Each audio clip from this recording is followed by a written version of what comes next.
Hello. Hello. How are you doing? I'm all right. How are you? Good, good. The weather got very nice here this week, which has been just a nice change. Taking advantage of it, going outside. Yeah, it's like almost 70 today. It's just great. I take advantage of that for sure. Yeah, It's yeah. kind of muddy here. The snow's melting, which is good, but it's just been really muddy and wet. So Mm. yucky. But I don't know if that means all good things. Hopefully the snow is done. I mean, I would be very pleased with that. But also, I want to spend more time outside, but I can't. I don't know how you do it. Like, I know at the beginning when we first started meeting, you were doing our sessions outside, and I don't know how, but I can't do it. I just like love being outside. It's just so nice. It's definitely more relaxing. I agree, but I can't with my laptop. It just with the glares, even at coffee shops, like underneath the sun umbrellas and everything, I would just. I don't know. Mhm, I couldn't do it for a long period of time, so mhm. that's all right. Yeah, Just it's a got very specific like mindset. You got to be I ready for. agree. Yeah, exactly. It's the mindset. Some can train themselves to do it, some can't, and I'm one of those that definitely cannot. Yeah. Well, whatever makes you happier when you study is always helpful. Sometimes people just like being near windows. That's yeah, exactly. Yeah. I sometimes I think in undergrad I tried to seclude myself. Like I don't know if Duke had kind of like these areas in the library where it was just well off, dark, and you can just like find a corner, maybe like in Hmm. lamp, and that will be enough light for you to just focus and hammer down what you need to do. But Yeah. that was me in undergrad a lot during finals, sophomore year and junior year. And then I just couldn't do it anymore because it was more like I need that vitamin D and just the windows. So thankfully, there were a lot of places on campus where there were windows. So now I just also do the same whenever I go somewhere. And it Hmm. also sucks though, because like I have to go basically to the university campuses because they're the ones that are late, or like open late and open early. None of the libraries here seem to open before 9 or 10, and they close before 5. So I have to like sneak in on the campuses, which suck. And hopefully I don't Hmm. get caught, but I'll just have like my old school ID and hopefully they won't Hmm. pe- penalize me for using it as another study center, especially as an alum. But Hmm. I mean, I feel like honestly, like they can't care that much, hopefully. I don't think they would. Like, you're an alum, you're there for their own, like, you're there to study and you're just using their space. I mean, the most they can do is let you do it, especially since you're already still owing them money. So it's like, come on. Yeah. Well, hope they think like that. So how has studying been going then, like itself? I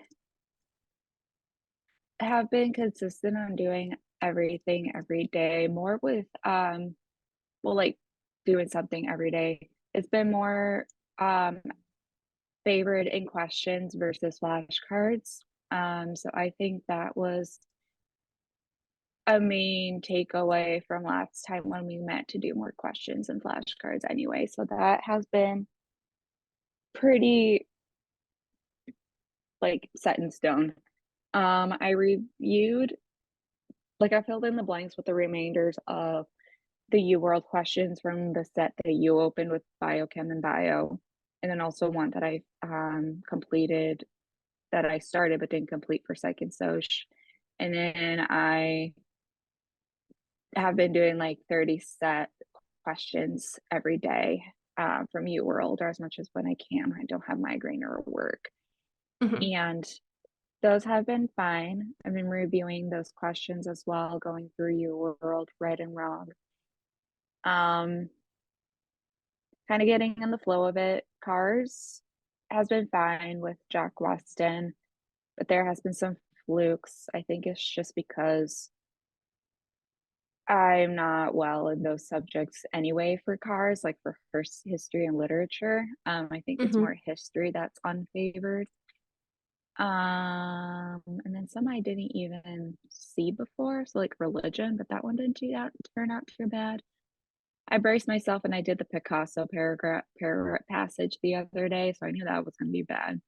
But Mhm. um Yeah. otherwise, like I mean, I have it in the Google like in our folder. So I have under the AAMC questions folder about how cars have been, and then the Jack Weston folder with how um that's been as well. So been keeping track and each time been doing like the same way of reviewing. Um Mhm. as you can tell, like some of it is better than others. Timing has been relatively consistent, which is good, around 12 and 13 minutes. Mhm. And I'm continuing to shave that down every week like we originally discussed. Mhm. But I think that's just more on, like you said, or like maybe even going through it today would potentially show some gaps if there are any. And if anything, it'll just be more with continuation and practice, honestly, at this point. Mhm. But I don't know. I may be wrong. Going through the bio set of UWorld questions that you pre-made was more genetics and evolution centered. So I'm going to take today to go over genetics and like do more of like a, what's it called? Or it's not boot camp, but just a hammer down genetics and evolution with maybe some minor details from viruses and prokaryotic cells, and also brief embryogenesis and meiosis review. At least Mhm. that's kind of what I thought of doing today because I know I was unbalanced with those kinds of just with subject, just unfamiliar subject, and not as confident as like I would be doing with DNA or genetic coding and such. So I thought to take today to kind of just do more of a solid review on that in addition with cars. Um, Mhm. and I don't know, based on what happens tomorrow, I don't know how that will change going forward. So, Okay.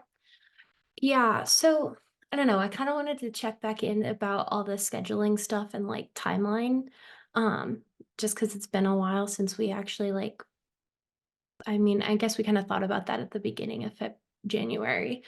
Um, the one thing that I am like concerned about is just that there's still so many UWorld questions left. Um, because there's so many UWorld questions, like period. Um, And at the current, like, even if you're doing the 30 every day, which is great, that still would take a good amount of time to get through. So I just want to like throw it out there, hear your thoughts. How do you feel about pushing the test back just to do all of the U-World questions? We can continue to have the full lengths, but a little bit more spaced out. And then I think if you get through like every single U-World question in the way that you're doing them now, that's going to be incredibly helpful. And you'll have cars just like going this whole time, hopefully where it needs to be. But I know that that's like a lot to want to push time back more. Um, I would say maybe just like a month or 2, like end of April or start of May. Even that would be enough time to just get through more of the U World stuff. What do you think? um, let's see. How much of the year world do I have left? Was it like, I think it's are like we not taking account? If I wasn't taking cars into account, it would be about 1,800 questions. oh yeah, minus cars. Yeah, and so about 30 a day, where does that put you at? Puts you at like It will take you like 60 days, 65 days. Um, But then if I do 60 a day, that would bring me into towards the end of February, right? When would be incorporating AMC as AMC well. material. Yeah. Do you feel like 60 a day is a feasible amount? Yes, because I was thinking about doing that anyway after AAMC too, because it would be more section test based. However, with the beat with psych and soc, I only have like 180 left. So I Mhm. can only do 3 rounds of that. Okay. And that might hold me until AAMC 3, but then I don't know if I should switch straight back to AMC material for psych and soc, or if it would be too early for that. That's my only worry because the other subjects I have enough, I think. Okay. I think that that's if 60 a day is doable, then that make like I would be comfortable with that timeline because you'd be basically finishing UWorld by the start of March, and then you Right. have those couple of like 2 or 3 weeks to do all the AMC material. Um, as long as that's something like a pace that you feel like you can maintain. Yeah. I think helping just from doing questions, even though if it's only so little, it still helps. I mean, it again, it's just more of just my mentality and being okay with the fact it's going to be more question incorporated is Mhm. better now than it was 2 weeks ago for sure. So I'm okay with doing 60 a day. Okay. I'm just taking this transition to AMC at the start of March. Okay. And if If that, needed, mhm, March 22nd could be the ideal goal, but I'm okay with pushing it to April 12th if okay. needed. Yeah, because that can give you just a bit of wiggle room. And I Just like a that little more bit. because I was like, I don't want to suggest this and like tell you to do like more months of studying, but if this I sounds like a know much better it's a plan. middle difference because I'm just so drained from this exam period and just knowing that like I'm so over it. It's been over 3 years, but I know it's just that kind of like last little itty bit of just pushing through no matter what, the last grind, 2, 3 months Hmm. just to do it and force myself to be like, either this or you got to figure something else out that's going to work. But Hmm. I'd rather not go down that path if I don't have to. But Yeah, I think so. Okay. Yeah, I think 60 a day is also gonna like really push like it'll just push you into that mindset you need to be in for the tests mhm. because it's honestly like a good grind every day. Um, but it's achievable. So okay, I think that's doable. And then keeping up with your cars as you have been is good. And then yeah, cars, you rolled. Yeah, honestly, then the schedule we made should still be pretty solid for the Yeah. full lengths, I think. I'm trying to find more of that. And usually, yeah. So yeah, I think it should be fine. I'm just worried about the psych soc because that's going to end up running out quicker than others. Hmm. Yeah, I would just do focus on chem phys for now.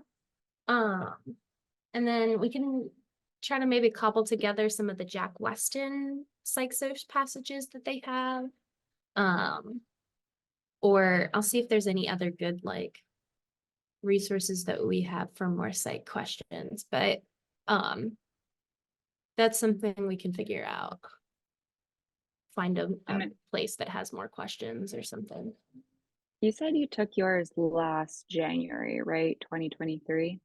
Yeah. Was your do you remember if your psych soc question was also more of reading based rather than graph interpretation?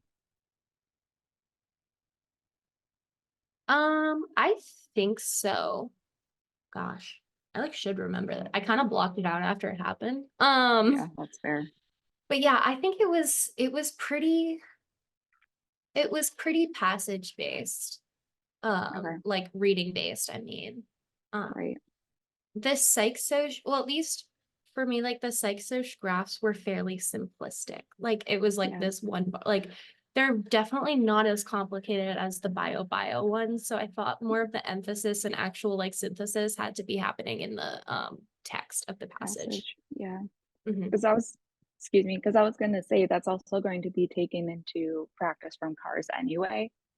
So it's like I'm already doing that psych-social review, but through cars. It's just going Hmm. to be more based on the psych concepts that one would be more like just aware. Hmm. But I have like two ideas for more psych-soc questions. The one would be looking at some other of the like free full lengths, because I know there's like a list somewhere. There's a bunch of like different free ones, and you literally just like skip through and just do the psych-soc sections. okay, Or um and and repeating the psych-soc, redoing the psych-soc questions from yeah, the I was past thinking that. exams that you took. I was Because I know thinking that you sat too. down, you reviewed them, but I think it would be good to just see them again. And obviously, the score will be, I hope, much better considering that you pretty thoroughly reviewed it. But I think it'll be good to just see them back in context of the passage and Agreed. Yeah, reread, redo, and kind of have your brain go through that thought process again with a little bit of kind of bias towards what's the answer. I think yeah. that would be helpful. Okay, I'll make a note of that. So you can just start doing UWorld now, psych-soc, and then I would say, didn't we say that it was like once a week or something that you would do psych-soc, if I I've been like remember? switching it with every 3 days or so because I haven't. That was gonna be my follow-up thing was when should I incorporate cars section tests or like building up that momentum to doing chunks at a time for cars rather than one cars a day. Because I've been Hmm. doing one cars from one Jack Weston and then one AMC. So Okay. What's the timing feeling like for those? timing has been fine. Like I'm at Okay. around 11, 12 minutes, honestly. I think with AMC, that's just going to have to be with more practice and again, filling in the blanks and trying to differentiate between Jack Western and AMC. But I think those times will be shaved off. I mean, I have three outliers from the past eight that I did on AMC, and there's three that were above 12 minutes. Like I'm being Hmm. gracious and I'm saying 12 is my maximum for a passage, but even that I think it's stretching it. But once I do more passages and centering around 10, 11 minutes, then 12 will be another like outlier, and 11 would be more of a maximum how much time I should spend at a passage. Yeah, I like that. But I Um, don't know if it will help to do more of that time distribution if I have more passages in one sitting, if you know what I mean. mhm. Yeah. Up to you. So one thing I'm gonna send you, and you can pretty much find this, is the link to the Jack Weston like full length cars exams. Okay. Yeah. So they do the free one every day, but they also have these like, what is it? 1, 2, 3, 4, 5, 6, 7, 8, 9, 10, 11. Wow. 11 free exams that are like full tests. So I think those Hmm. could be a good way to start working up into bigger chunks. Okay. So here's kind of what I'm thinking, Hmm. spitballing in terms of like, it would be like cars would be kind of one fairly dedicated day a week. Psych-soc would be one fairly dedicated day a week. And then bio and chem phys would split the other. Well, I mean, I guess, are you doing this even on the days that you're working? Well, that's the other. I'm probably gonna have Thursdays as nothing and just flashcards, and then Tuesday I'm gonna treat it as a half day, meaning like I will do everything as normal like the other days, but I will do half of what's expected out of a normal 3 day, if that makes sense. Okay. So Tuesdays are half days. Okay. So here's what I think then. I'm just typing out right here. I'll share my screen too so that I can see. So there's like 5 different places where we have notes on all of this, but this is in your like MCAT syllabus We're doing thing. great. All right, the OG, got it. Yeah, the one that I'm like supposed to use for you. So we have Monday, Tuesday, We Wednesday. skipped all of February or all of January. And then Joe's gonna look back and be like, what did you guys do? There's the last notes in here were from like November. I was like, oh yeah, we've definitely been being productive since then. Don't worry. I know, right? Oh, that's Okay. embarrassing. I hope that doesn't put you in a bad spot with him. No, no, I don't think he checks these. This is more for you. Okay, cool. Um, so that gives you what is Tuesday was a half day, Yeah, 5.5 days. Okay. yeah. How do you feel for Tuesdays if that was um a day to do mostly cars? And Hmm. at that point, you could start with just like 3 passages in a row. Yeah, So that would be what, doable. 20 questions, 20 to 30 questions ish, Hmm. um, of cars. And so that would be like, not half, like a third of one of A these third. exams.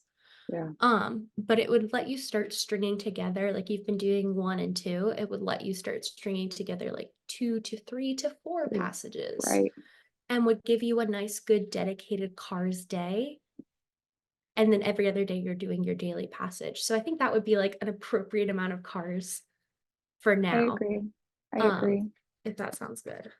Okay, I agree. cars day. So this would be like we're gonna string together, I'll say like 3 to 4 cars passages. And that can honestly just depend on like how much time you have or energy or whatever. But um, because yeah, that won't necessarily be too, let's see if this will let me look at this. Too long. And then you have a good amount of these tests that you can use for that. Mhm. Um, I don't know. I did these tests really early on in my studies, so I can't remember how good slash bad they are. Um, That's okay.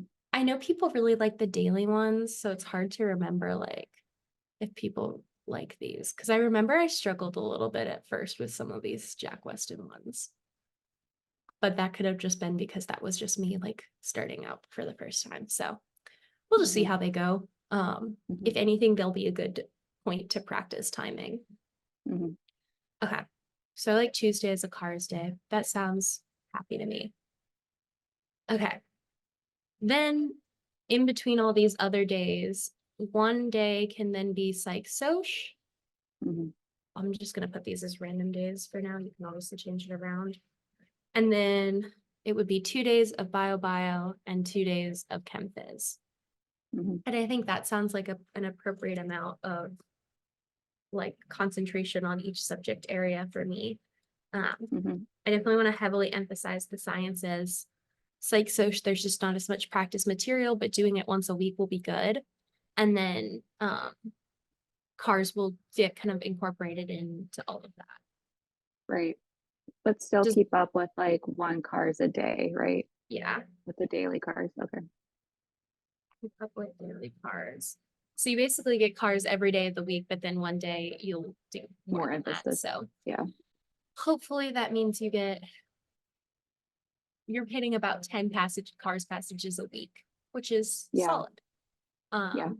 That's basically a full, sorry, I don't know if you can hear them like mowing outside. Not Um, really, no. okay, good. That sounds really loud to me. Um, that will just let you kind of keep up with all of that and be doing basically the equivalent of a full practice test worth every week. Um, Basically. Yeah. so I think Should I that's cut down the half, like not the half, the days when I do supposedly like, so I guess if this is the way that it would be, then Saturday and Sunday would be taken when it comes to full length week. Saturday will be full length and then Sunday would be review. So yeah. then I just won't be doing as much Yeah. So that would cut out like practice. one of the bio days, one of the chem One phys of this, days. yeah. but obviously you're doing those in Yes. the full length practice. Yes. So these can be a little variable, but in terms of UWorld questions, then Those would be consistent. you have, yeah, at least for these a good amount available to you. Yep. Cool.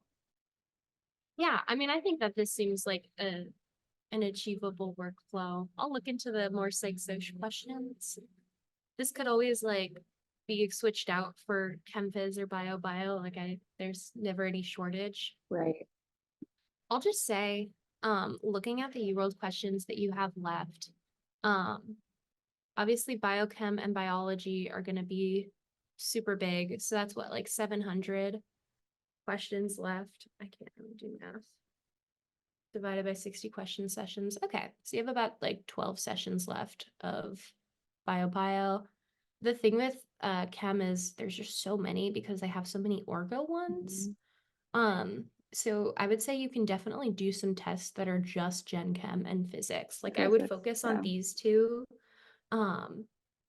as More. you're starting out right now, and maybe throw this in occasionally, but their organic chemistry is pretty overrepresented in my opinion in I UWorld, just agree. because it doesn't come up as much in the test questions as it does Hmm. in if you make a UWorld test. Agree. Yeah. So of these, what is this going to be? Because this is also about 12 tests 600, worth. 700. Yeah. Yeah.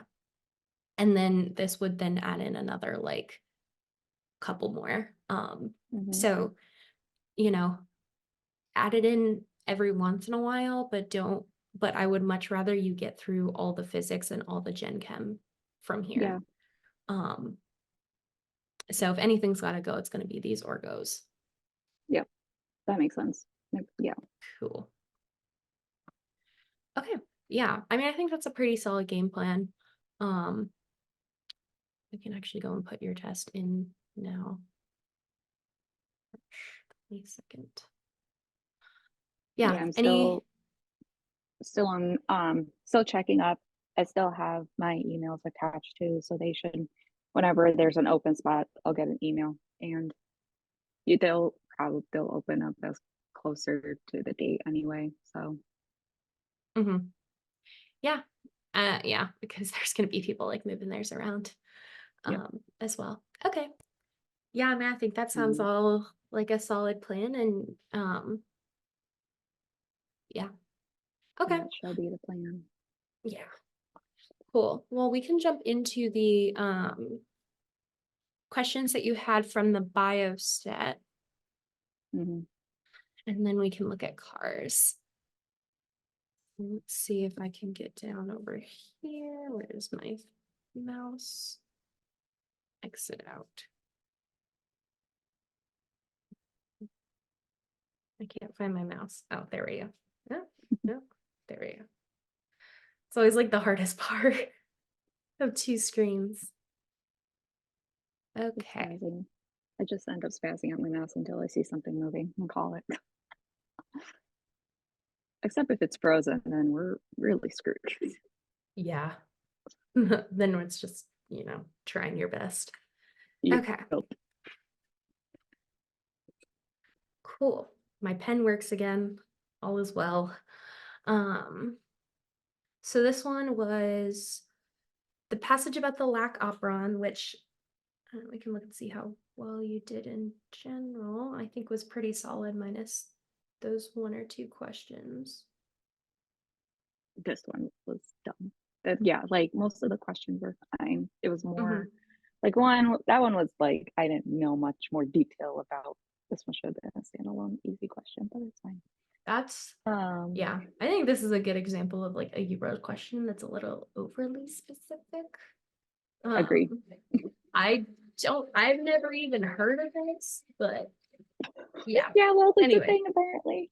But yeah, overall, minus those, it was like okay, mhm. yeah, Cool. So they're looking, which table shows the expected survival rates of mice infected with wild type or lac plus S.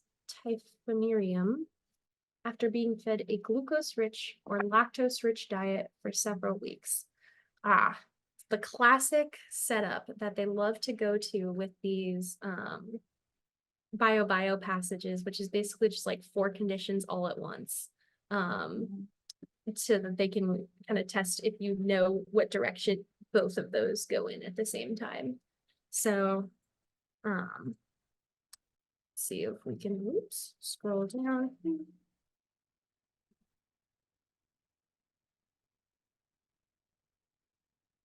Okay, so first we have a couple little bits of things from this passage down here. This looks like where most of the information is we're looking at virulence assays.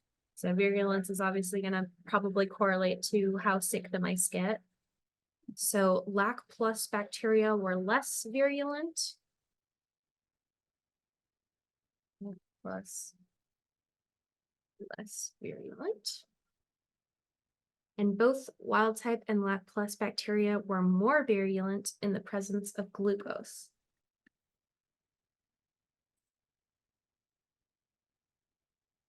Okay. Subsequently, several genes related to invasion were analyzed. Okay. And then this seems like pretty much all the information we have that might relate to this question. Cool. Okay. First thing I'm thinking is how would virulence relate to the mouse survival rate?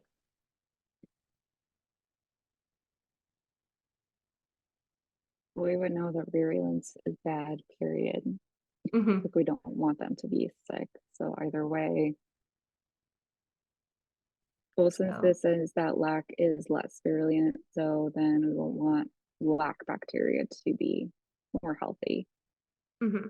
So less virulent will have a higher survival, and more virulent will have a lower survival. Okay.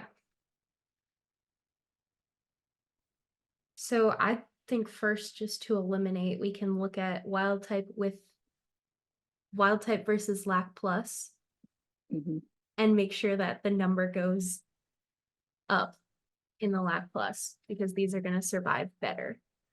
Right. So we would look to see 40 to 30.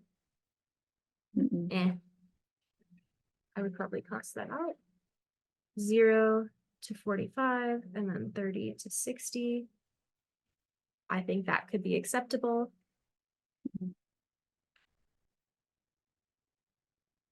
And then 55 to 70 and 20 to 0.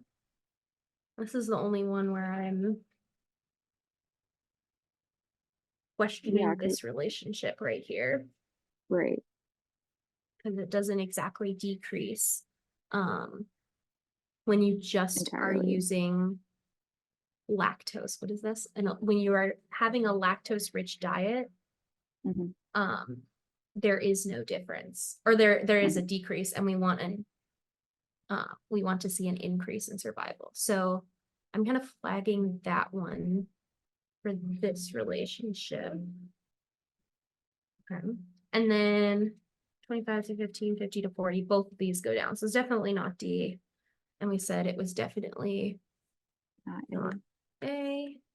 So then we're just looking at the ones with glucose should have lower survival. So this number should be bigger than that number.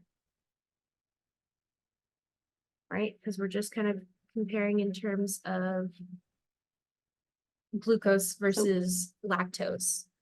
So here, yeah. So glucose should be glucose high virulence. So high virulence is low survival. So, but again, we're saying lac. Oh crap! See, this is where it's like going backwards. Where it's like what needs to be more than the other. Yeah. And So you just said what? I'm gonna end up. Glucose should be lower, right? Lower. Yes. So that's going to compare glucose versus the other condition. So this should be lower and this should be lower. That fits. This should be lower and this should be lower. That does not fit. It does not fit. Does that make sense? Yes. So yeah, it's like I feel like this is very easy to get confused on in terms of the directionality.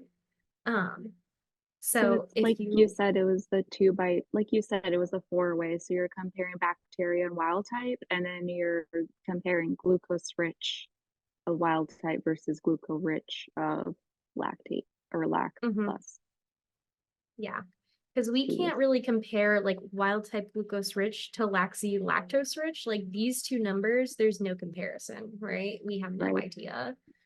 Um, but it's going to be kind of within each category. So we're comparing within here, and then we're also comparing within like GR to GR, LR to LR,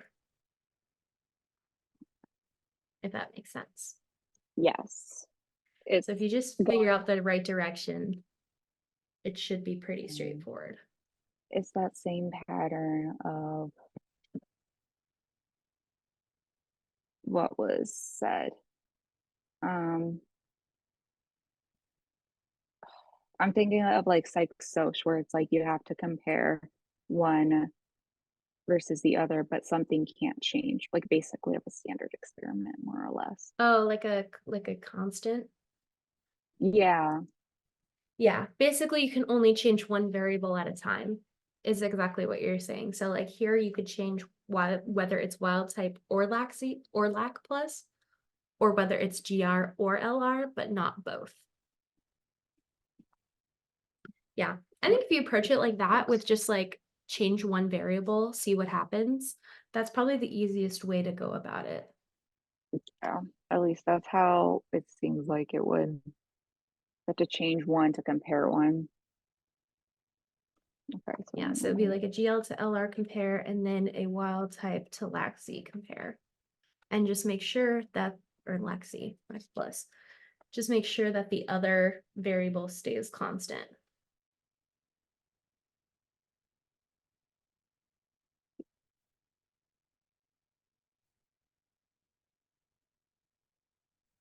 Cool. Okay, okay, that ready makes to sense. move on? Awesome. Okay, and then the other one was 18. Yeah, that was a knowledge-based question, but I don't know. I think it was actually no. I'll just let you go through Yeah, it, and then I'll tell you what I right. did. Sure. Okay. So, inheritance pattern of a disease. Well, we're already going to draw something out. Researchers found that when Mhm. affected males and carrier females mated, so this was so affected males plus carrier females, they produced offspring in which 50% of both males and females exhibited disease. 50% XX sick, 50%. Okay. However, among unaffected offspring, only females were found to be carriers.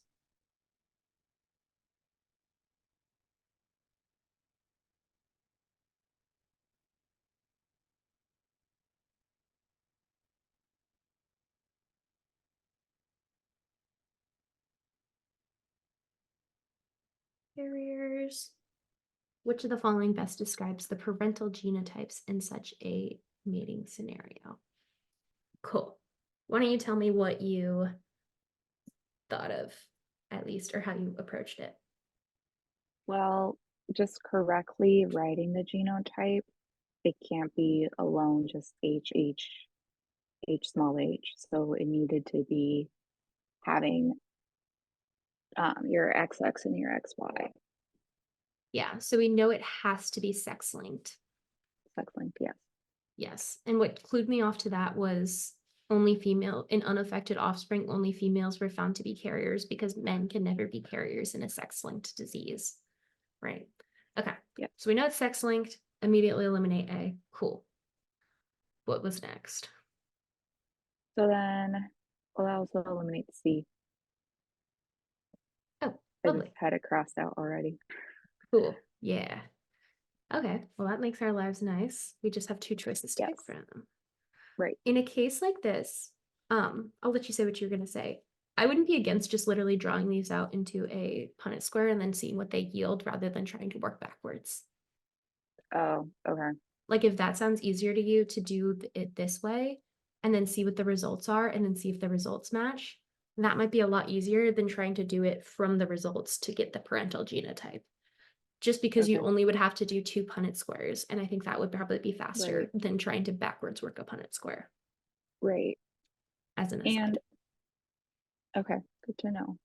And we know that the females were found to be carriers, so we already know that one of it's going to be a big H, little h. So, but Mhm. both answers have that, so it's all going to be in comparison of the father's genotype. Now, this was where I got, excuse me, a little funky about it because where it says only females, I mean, this is probably because incorrect tying of information, which is fine. But only females were found to be carriers. I automatically was thinking like how you said those were sex linked. So then I thought, okay, sex link recessive. Yes. Oh wait, that literal okay, then I got nothing.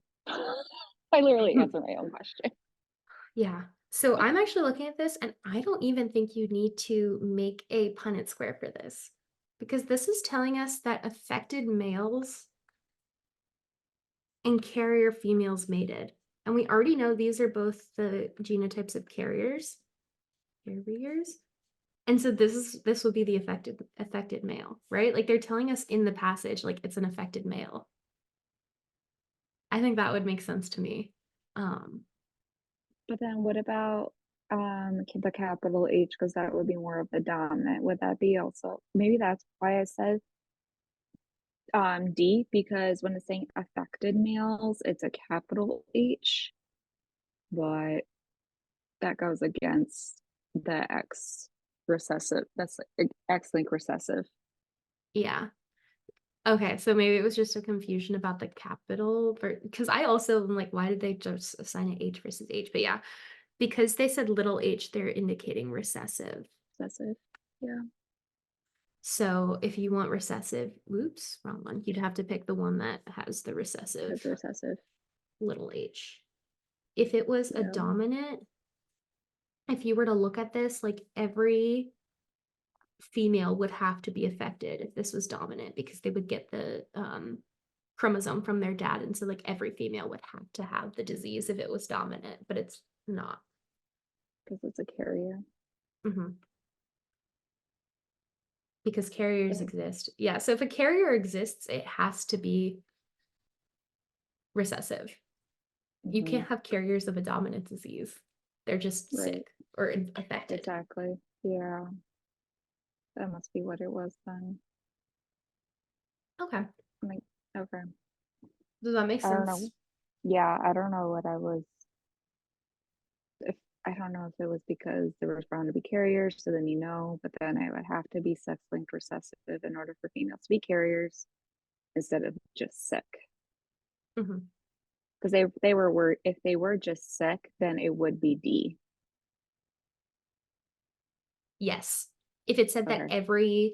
yes, if it said that when affected males and carrier females mated, they had like 100% affected females, then Hmm.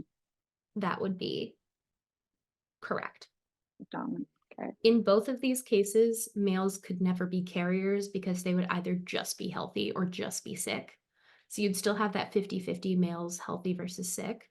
Um, but you'd have 100% females sick because they would have to have both, um, either a healthy or unhealthy from the mother, but an unhealthy from the dad, either way, Hmm. if it was dominant. And Cool. affected is saying that it does carry. It's just it's not active or unactive. Doesn't necessarily mean that it's active versus the other. They're still going to have it. Because affected doesn't necessarily mean that it's dominant that they're sick. I'm saying researchers found that when affected, males and males and carrier females mated, they produce offspring where they exhibited the disease. So it doesn't necessarily say that they have the disease. They just have the carrier of the disease.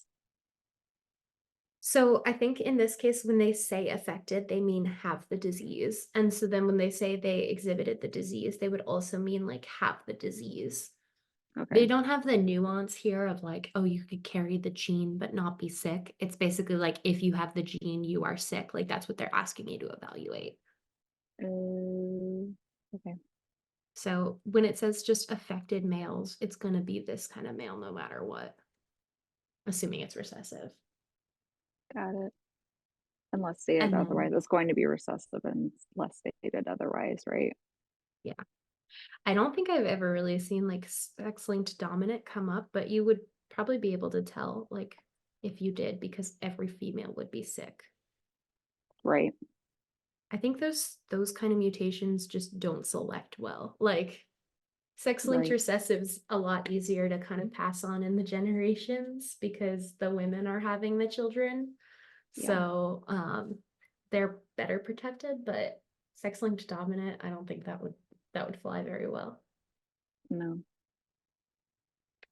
Males are Awesome. there. They're the supporters. If they need to pass on anything, they will, but it's not 100%. Hmm. Awesome. Was that everything then from this set? Yeah, I think that was all that I had. I had something here highlighted because I misread a p-value incorporation to the data, but that was on Hmm. me.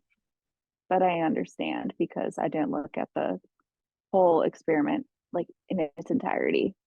Hmm. Um, so that was my fault. Okay. But other than that, it was fine. Nice. Low key was surprised about how well this set went, even though I'm weak in genetics in general. But it was Hmm. either one question was really out of like completely U world based, like you said, it was just this is overrepresentative. And then Hmm. another one was like one little detail about misreading um, Yeah. data.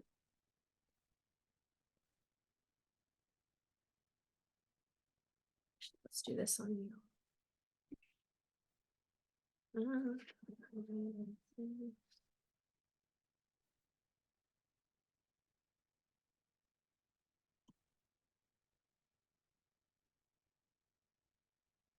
Okay. Where have you been starting the cars? Just with like the diagnostic one? No, I was literally, I didn't know if I would have done the diagnostic, but I can. I did the volume one pack. I started volume one pack, but I could go to the diagnostic. I mean, either way, it's you. I don't like the I passive know. passage. I know I was saving that until later where I just told myself, you know what, I'm gonna do it. And I did it yesterday. So I was like, well, was that smart? I don't know. Or like the other day. But Yeah, it's out of the way. it is what it is. Okay. Well, I think we can just go through a passage together here. I kind of want to let you take the reins and see how you're approaching things, how your thought process is, and I'll kind of chime in a bit. Um, so Okay. maybe one that you kind of do a little bit more, and then one where I am a little bit more involved, if that sounds good, Yeah. um, depending on time. But yay. Okay. Actually, just kidding. We'll do it in the Jack Weston format. Okay. Whenever you are ready, um, you could just kind of read through passages and then we can do kind of stop between each paragraph if that works. Yeah.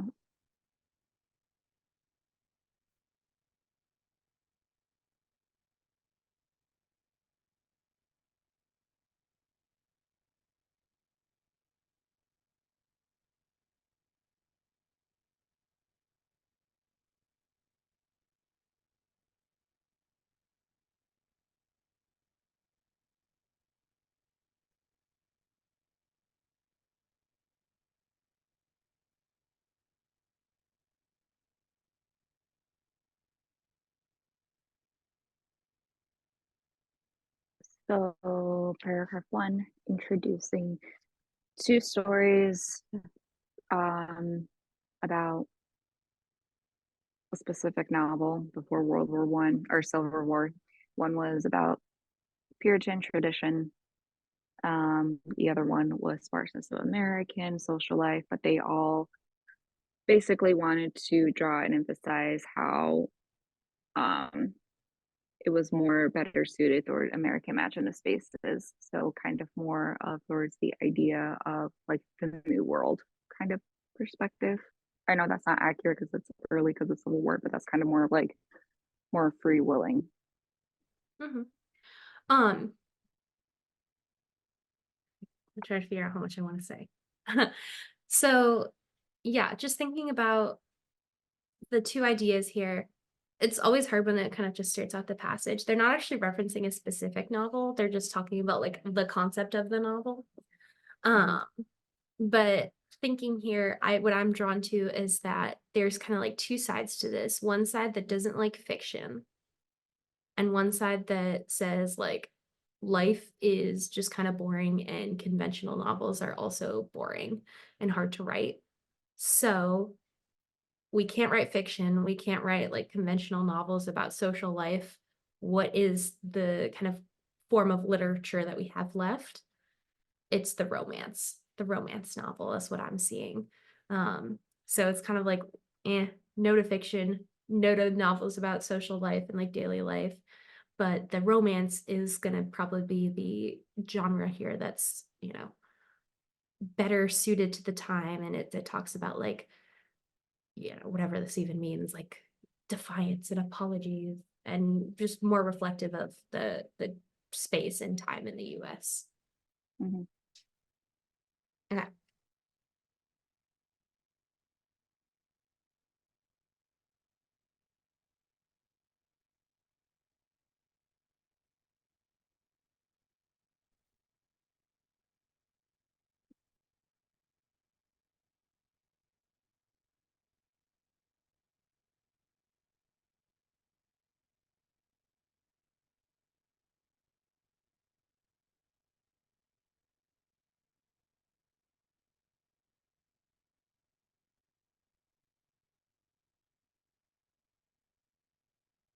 So now it's more of, well, this is what really happened, kind of like this is what we want. Well, this is what happened.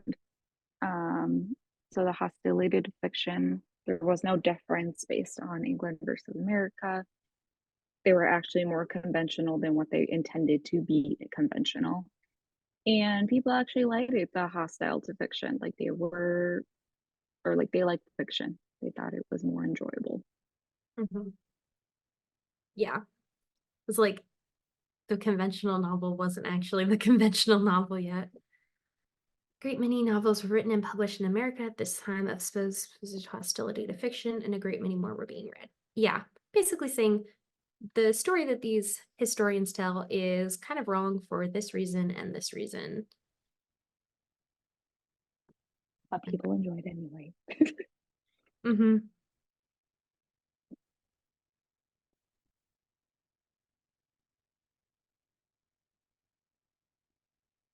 And now we're getting into the meat and gravy, just by the topic sentence.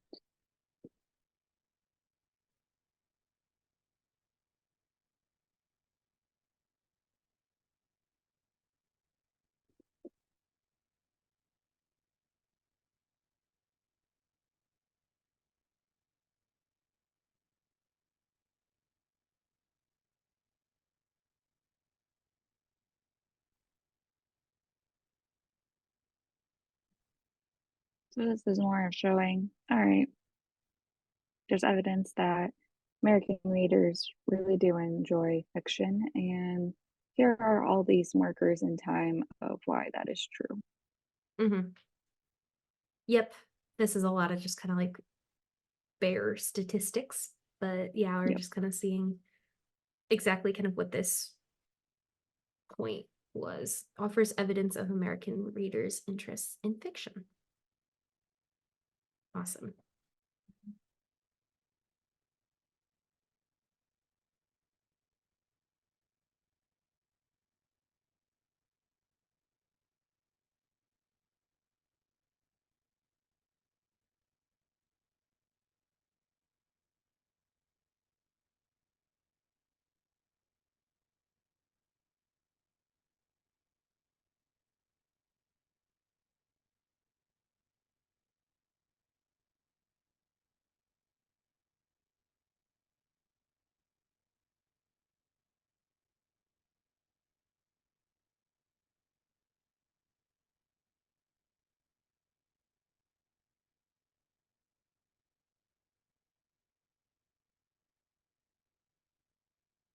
So there were a lot of like reviews and people enjoy these American novels of fiction. And critics didn't really pursue what was being read, but more of how the readers were viewing the novels. So it was more that was like the direction that the critics were using in review of these novels, not straight from the novels, but more of what the public wants. Mm-hmm. So the public was in the drive of the popularity of these fiction novels. Mm-hmm. I'm trying to figure out what I would highlight here.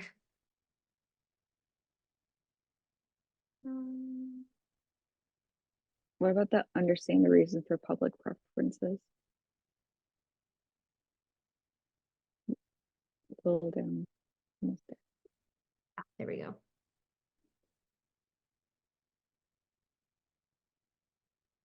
Novel reviewing, yeah, I'll read this over. Novel reviewing was conducted in constant awareness of what people were rereading and was directed towards trying to understand the reasons for the public preference.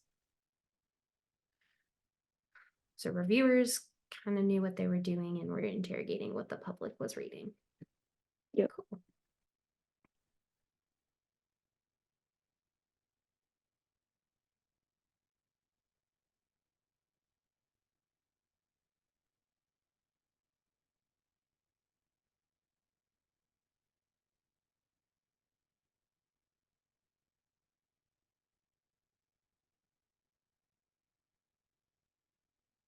I always hate the small excerpts from the last paragraphs because it either has nothing to do with the passage or it's all about the passage.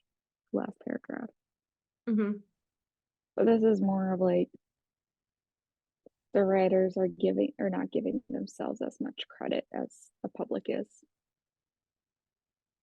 At least that's maybe what I would think about it, but I don't know. So saying small, so like fiction writers did struggle, but basically not because the public was hostile. They must have struggled for other reason, right?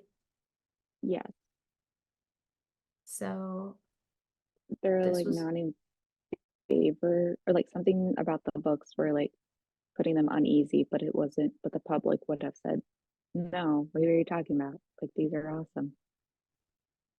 yeah, American But like fiction you, writers yeah, had have trouble supporting themselves as novelists, but not because the public was hostile to fiction. Okay.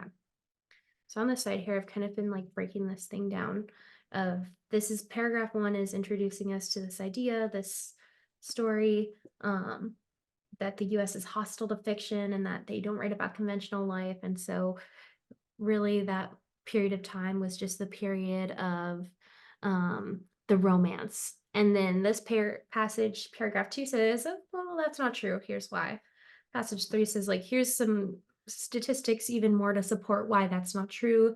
And we're looking at book reviews as this form of statistics. So then paragraph 4 is explaining why book reviews, right? Why would book reviews be reflective of the public's opinion? And basically kind of concludes at the end that novel reviewers were very aware of the public.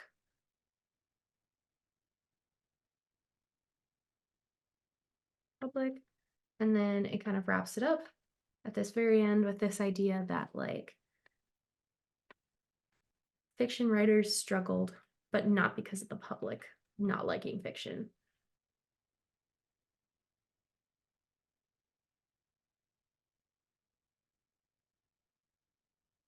Okay.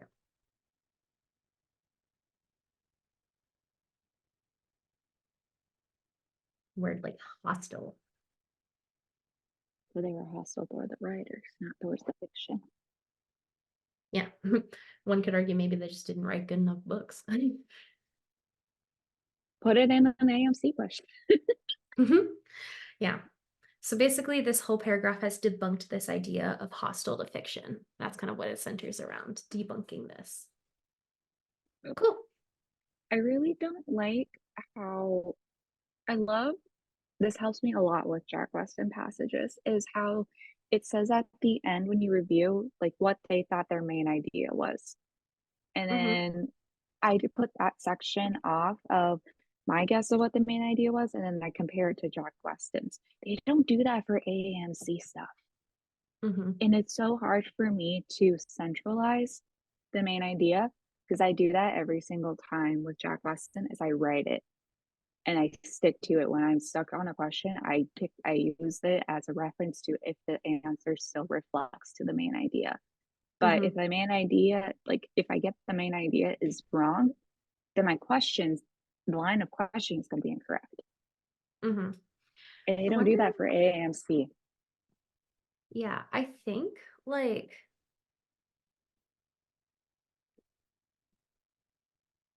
I think of, like cars, one explanations. Don't just get discouraged. The start of cars keep you back one. So true. It's like a little bit of a rough start. Feel like I remember reading, it might have been this.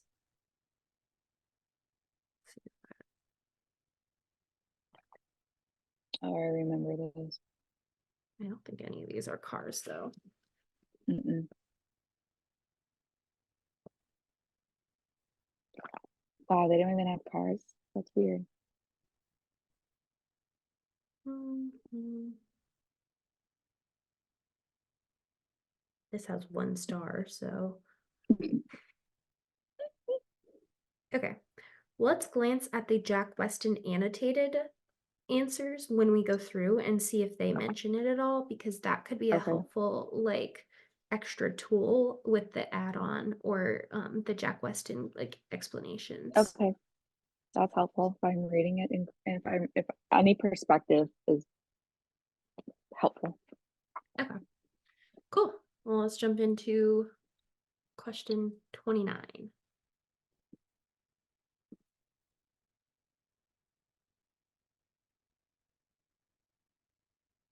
Oh god. First we do this kind of question first. It's fine. Okay. Higher profit. There's nothing that literally explains about higher profit. It's just saying that the public really likes these novels, but it doesn't say anything about the money aspect of it. Mm-hmm. So that is my interpretation. So I don't think I want to say A and B are wrong Mm-hmm. because of the yes portion. But then for C and D, it was shed no light on the preferences, or it would merely demonstrate that publishers made profit a type priority. I want to say that is way too out of sight because I don't, there was no intention, as far as I know, unless I read back and skim through the highlights, that that was the priority of these historians. Mm-hmm. Even going back to like passage one, it's like they either have this Puritan or social life view on it, and that's it. There was nothing about profit. Mm-hmm. Yeah. And I don't know if like it says publishing them at a higher profit, but I don't know if that like means that they're being read more or not. I don't know. I'm kind of skeptical. Basically, what I want to know is does the AMC think that publishing at a higher profit means people are reading them more? I don't know. I think sorry, which one were you leaning towards out of C and D? D. Okay, that's what I would lean towards as well. Let's see what they say. Wow. X, A. A. I figured it would be something stupid like that. Okay, so Jack Weston, whoa, calm down. Advanced solutions. This is a strengthener, but one that the answer choices tell me I can break down into 2 actions. First, to determine blah, blah, blah, blah, and then why. Okay, why are we doing this? Sorry, my screen is like having a spasm. Okay.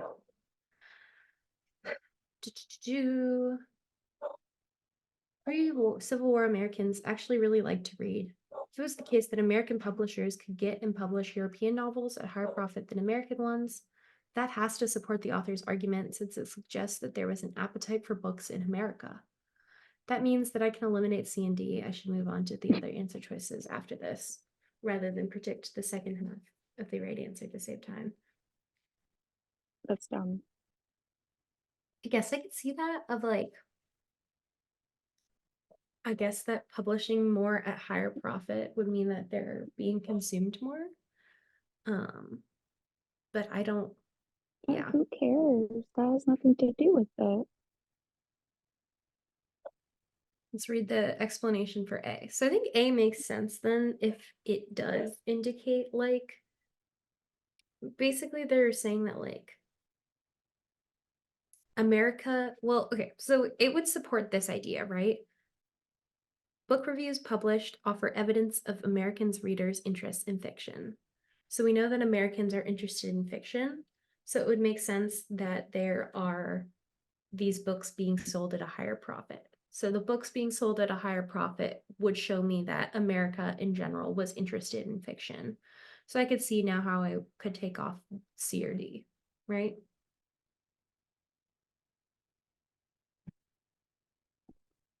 I don't think B would be good because I don't even know what literary nationalism is. I think it would mean like only reading American books, which this is kind of the opposite of it. Agreed. All it says literary nationalism was not a viable force. They didn't really talk about like only reading American books versus European books versus whatever. The only part they mentioned that was like Like, um, it's in the first or second paragraph, where hostility to fiction was no less strong in England than in America. mhm. Yeah.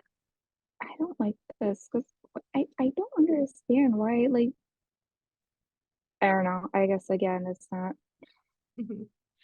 I will say, I don't even know if I have access to this anymore. I don't think so. I think that Cars Q Pack 1 first half has some of these quite questionable questions. Okay. Um, I think I read that somewhere too. Is like Q Pack 1 is not as representable. mhm. So I actually Which is like that you're interesting. starting with this, as long as you don't get discouraged, because then it will like get better. And then you'll be like, wow, Yeah. look at me, I improved. Yeah. um, as the questions get better. However, the process of thinking through and referencing things, I could agree with. Mhm. Um, basically your issue was kind of making a implied connection that you normally, obviously you don't want to take too many leaps of logic, but here they were like, Mhm. you should take this leap of logic. Yes. It's like, how do I expect, how can you expect me to know That when to take a leap of logic and that's when to not do literally that? how I felt about 90% of these AAMC passages. I'm not Mm-hmm. kidding you. Because it's just more of, you're telling me to not go above and beyond. But then here you're like, okay, JK, this is an exception. But then you're just looking Mm-hmm. through and you're saying, well, where's the hint to that exception? Mm-hmm. Like, where is that line of logic that this is okay? Because Yeah. I didn't presume that that would be focused around the main idea. Like, if we, like, even based on your outline, there was nothing about profit. It's about how they enjoy these fiction novels, even though they first thought, well, fiction's stupid, like it's not going to do Mm-hmm. any benefit. But they're like, well, JK, it actually is due to X, Y, and Z. And these are helping with the critics to guide them to get more of these books and be more favorable, even though the artists are like, well, I don't know, like, yeah, they're good, but there's something else like happening. I don't know. Mm-hmm.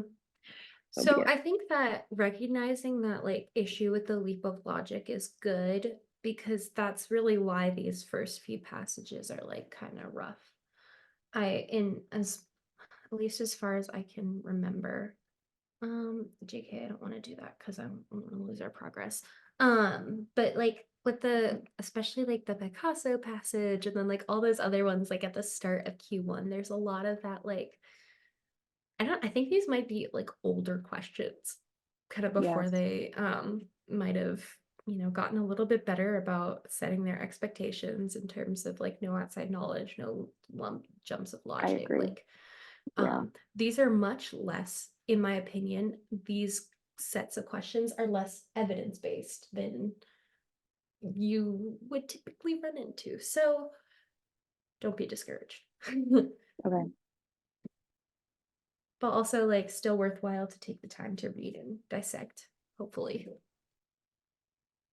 And they're Okay. still doing some line of logic of like, this is where in the passage this would support this answer. So it's not like it's there. Like some of the line of their thought processing is present, but answering the Hmm. questions otherwise is just a whole different story.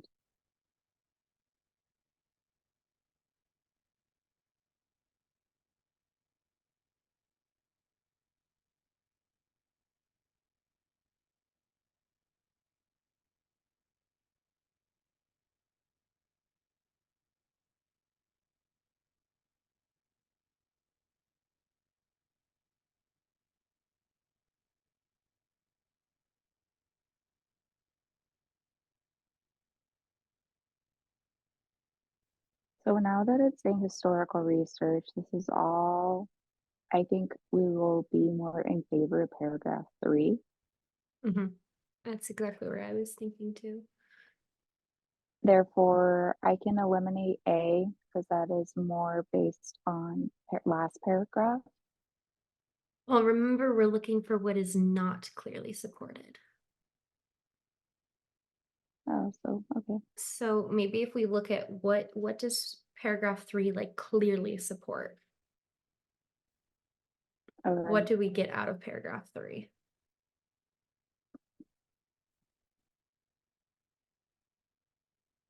Say So so. this is saying evidence that they like it. So now this is saying, so then the question is, we really want to see what shows that these readers did not like fiction. That's our opposite. Potentially. You could also kind of think of several other opposites. So I think this one's that's probably best to start with process of elimination just to see okay. what is supported by the author. Right. Um, because there's several different kinds of arguments here.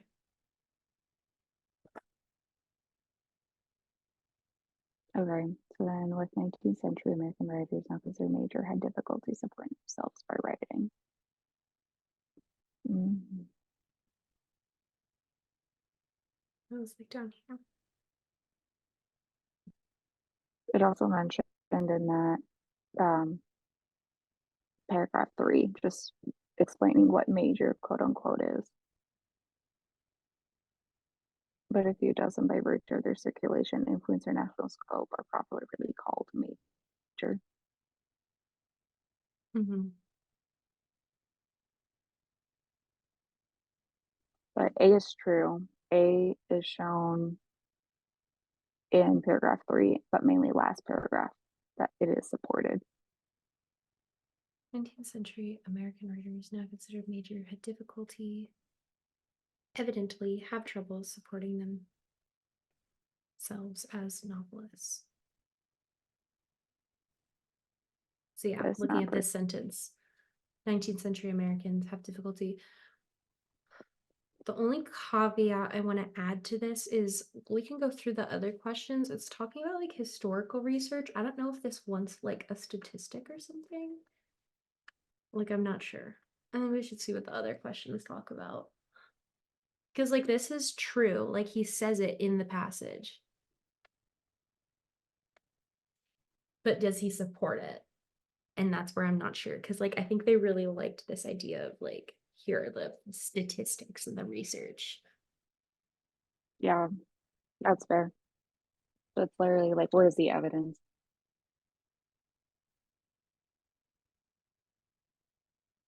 I think when I said I didn't like A, I meant like, yeah, it's not supportive Okay. because everything else would be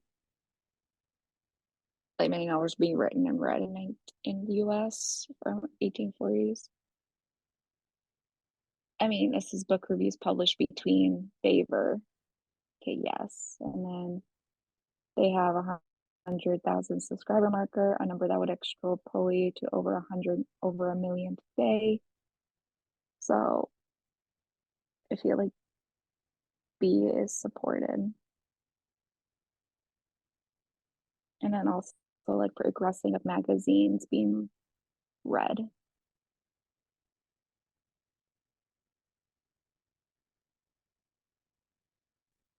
Scenes being read. Mm-hmm.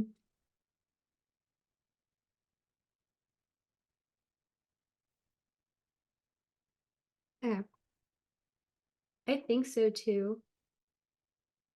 It's just like, because this is focused more on the reviews, but I think that's good enough. Like, if people are reviewing it and it says that the reviews are aware of what people were reading, that should mean that a lot of people are writing and reading stuff. Exactly. Uh-huh. So probably not B.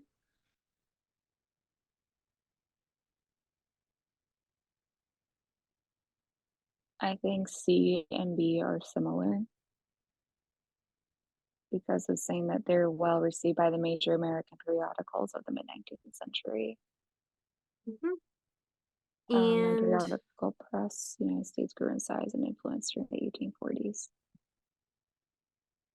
I feel like that's obvious considering if there's more prints. I mean, it said in 1840s, the periodical press in America came to its own. There were fewer than 125 in 1825, but by 1850 there were 600. That's true. So yeah, it's A. mhm. I will agree. We hope that we're right. I will Yay. cry. Thank God. Awesome. Yeah, I agree. And I think you did a really good job there of like honing in on like, okay, most of the historical research and evidence is in paragraph 3. And then you were able to kind of reference and find that from like B, C, and D. And then A was just kind of an offhanded mention. A was tied to paragraph 3 of explaining major, and then the last paragraph was saying, well, this is the actual quote, and that's it. Because I think when they were talking about major, they were talking about the magazines rather than the authors. I think you're right. Yeah, fair. And then they'd only talked about the major authors down here. Mm-hmm. Cool. Yeah. And there was no example of like, for example, 70% of writers were starving. Cool.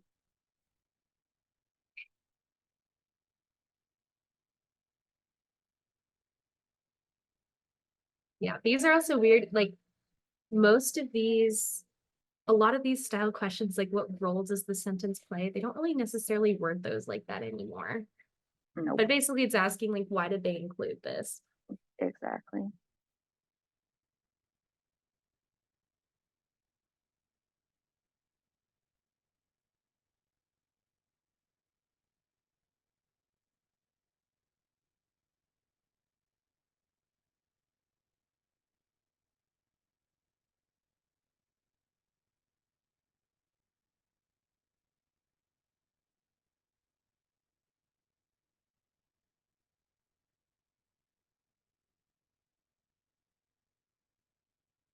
I like understand what they're getting at, but I'm scared to look through the answer choices.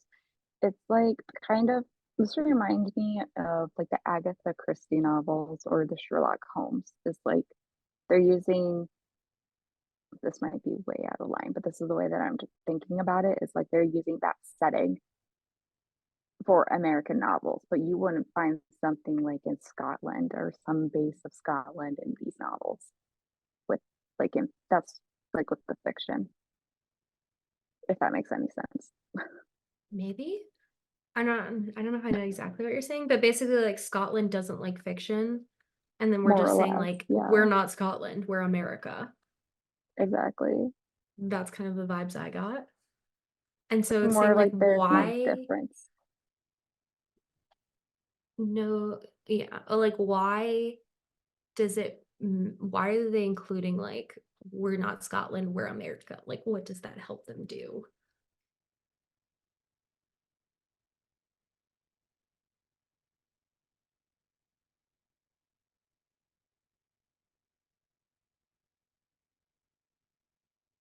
It's either B or D. B or D? Yeah. Yeah, I agree. It's like definitely not like they don't talk about this later. No, they don't Um, care. and they don't like, I mean, I guess they The could be written saying is it abroad. like we don't really need a reminder. It's more making a point. Do we care if Scottish common sense philosophy is hostile to fiction? Well, that's what I'm thinking, like, because that's also tying into like hostility to fiction was no less strong in England than in America. Mm-hmm. But if I'm overthinking it, B and D are the same. It's just which one's going to be more broad. Mm-hmm. I think they're slightly different in that this is saying this is what people in Scotland think. It's not what people in America think. It's differentiating we're in America. We shouldn't take like Scottish thinking and say that that's what Americans are also thinking. And we don't even know that that's, oops, that that's what the Scottish were thinking. Sorry, I just threw my pen. Got too excited. Yeah. So, I But mean, I think, yeah, sorry, what were you gonna say? no, I was going to ask you then what's the so how would you interpret this sentence before the for one thing expressed hostility to fiction was no less strong in England than in America. Much of what Americans wrote and said about novels was derived from sources written in the British Isles. Mhm. So I think that's relating back up to here because this is where it first kind of comes in is Puritan Um, tradition enhanced by Scottish common sense philosophy created an atmosphere hostile to fiction. So this is almost arguing like America's more hostile than England. Like, and then they're going, there's not really a difference. And anyways, like, mhm, why would we care what the Scottish people think? Because we have our own American views. mhm. What do you think? Ooh.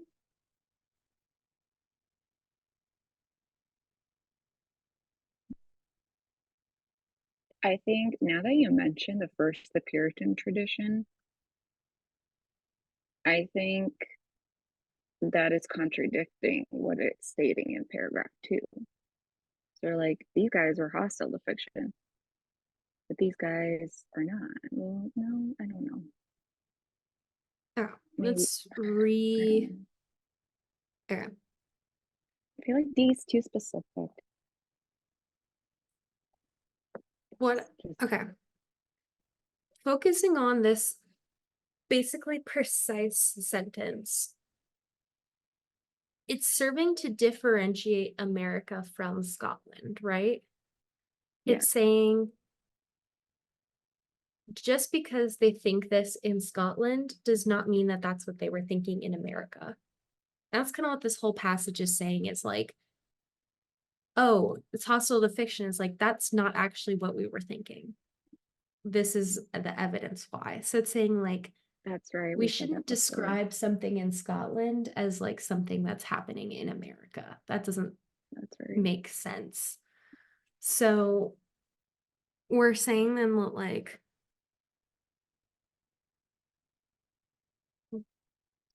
um does not hold up well.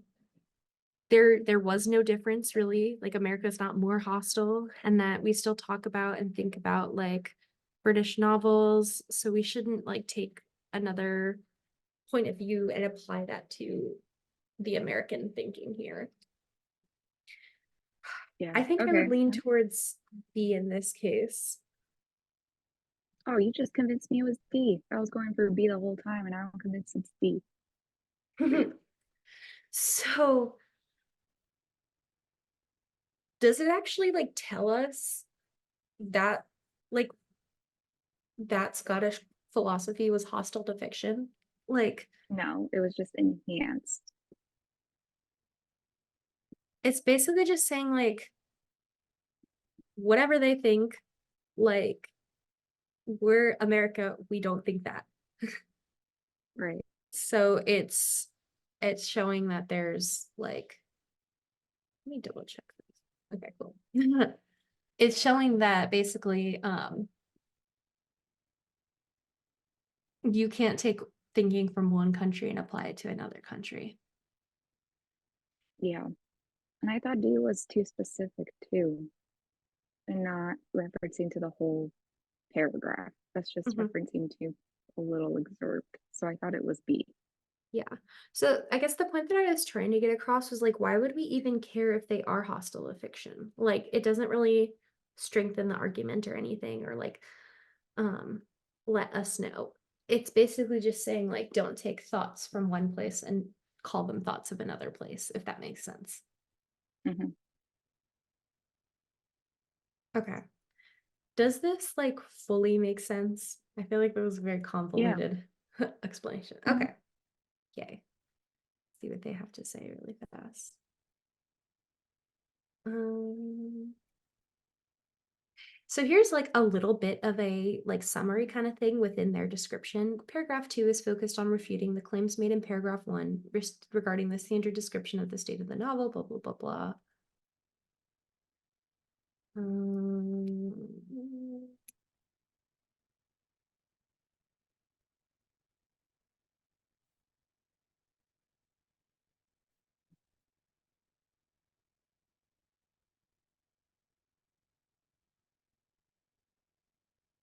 yeah, it doesn't really tell us anything else. So this is for D.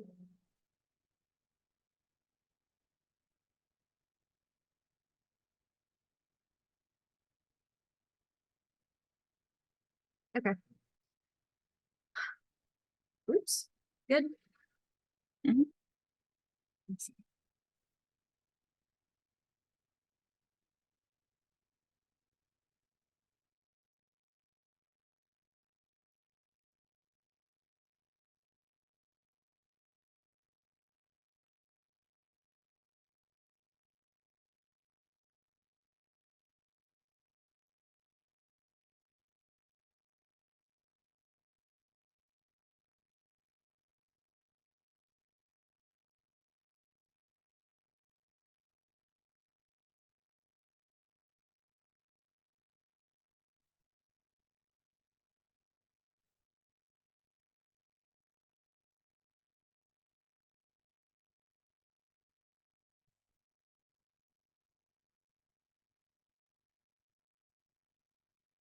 Okay. Any thoughts? A is It's also valid. a weird one in that it's asking like logically consistent. The Puritans didn't think about conventional novels.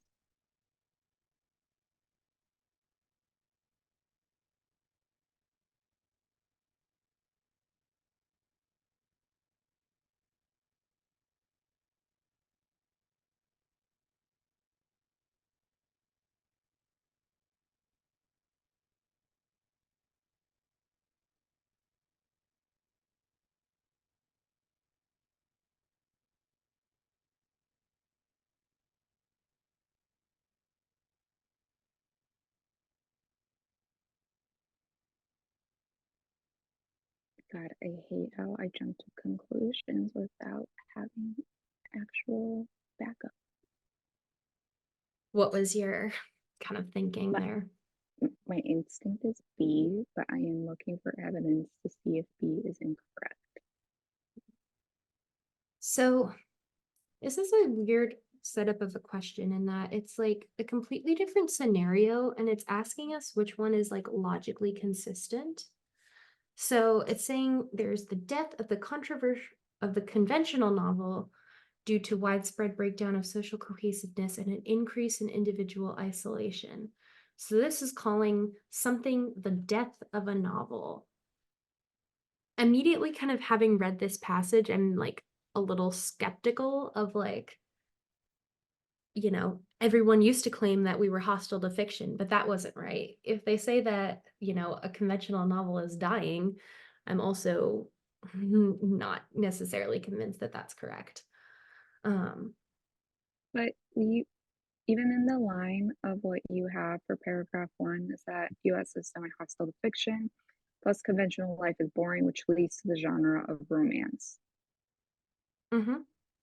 So that was like my line, knowing that if there's death of the conventional novel, I don't know if it could be assumed that it could be potentially due to them being difficult and impossible to write, so it just stopped, and it led them more to the romance aspect of novels.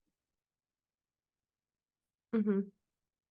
That was my line of thinking. I don't know how the research findings of the book reviews of American novels will be anything. If anything, it would be opposite. Yeah. JK. Not maybe not opposite, but I mean, I think it's kind of unrelated. Like, right? Like this is talking about like the yeah, demise of a novel, and this would be talking about like support rise. for fiction. Like they're kind of off like, Exactly. yeah. I guess I get what you mean kind of by like the opposites there. Um, and then the research Agreed. finding on the 19th century attitudes towards the novel in England. I think that also is like they doesn't talk a ton about in England, and it's also not necessarily related to like the same line of logic that's going down there. Agreed. Okay, I think C and D sound kind of weird. Okay, so we have the myth that the Puritan tradition made Americans hostile to the novel form. Uh, So that I do see kind of similarities in that they're like, oh, Americans are hostile to the novel, like um they're hostile to fiction. It's like it wasn't a thing. And then this is saying, oh, everyone people are hostile to the conventional novel. It's dying out. It's like, is there proof? Like, is this supported? Is this evidence? It's kind of a similar idea in that there's this like this was basically saying like America was hostile to fiction, and now this is saying America is hostile to the conventional novel. So that could be a similar like line of logic, maybe. Then I we feel have like this is the maybe like what comes first, the chicken or the egg? Like, is there a death of the conventional novel because fiction was favored, or is there a death of the conventional novel and then we get romance? Do you know what I mean? mhm. Let's look at B because the myth that the literary romance was compatible with 19th century American milieu.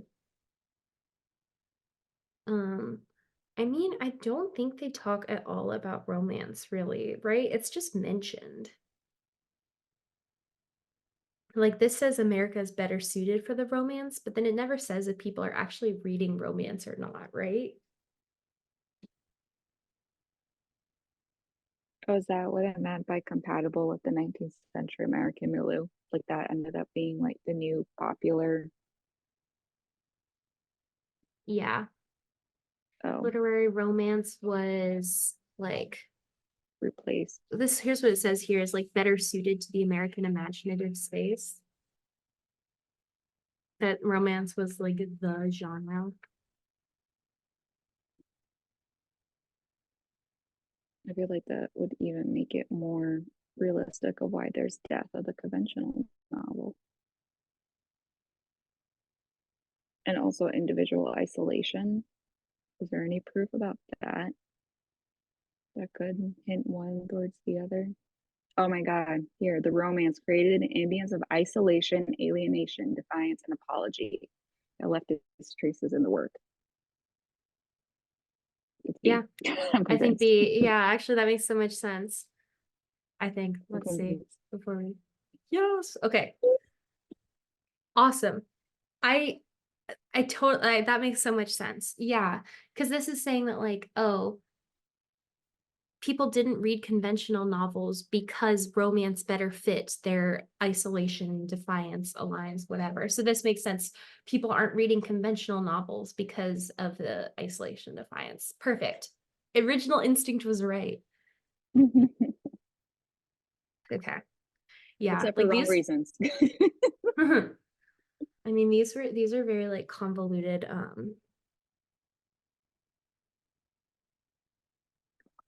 Question. Yeah. Yeah. Because I guess A is saying like Americans would be hostile to the novel. It's like conventional novels can't die if they were never a thing, right? Like, Oh, if that's a good Americans point never too. read novels. Yeah, I Yeah. think B makes a lot of sense there then.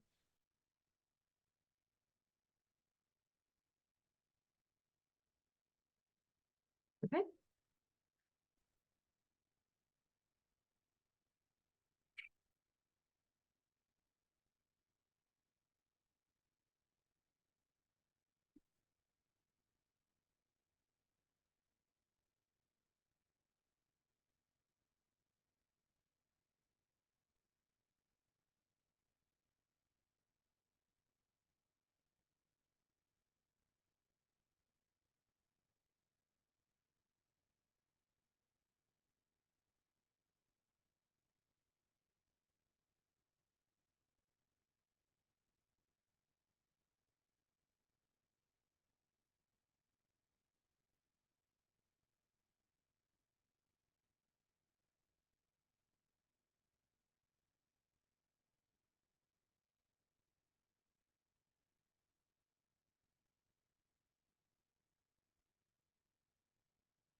Many of these magazines were local or specialized in their appeal,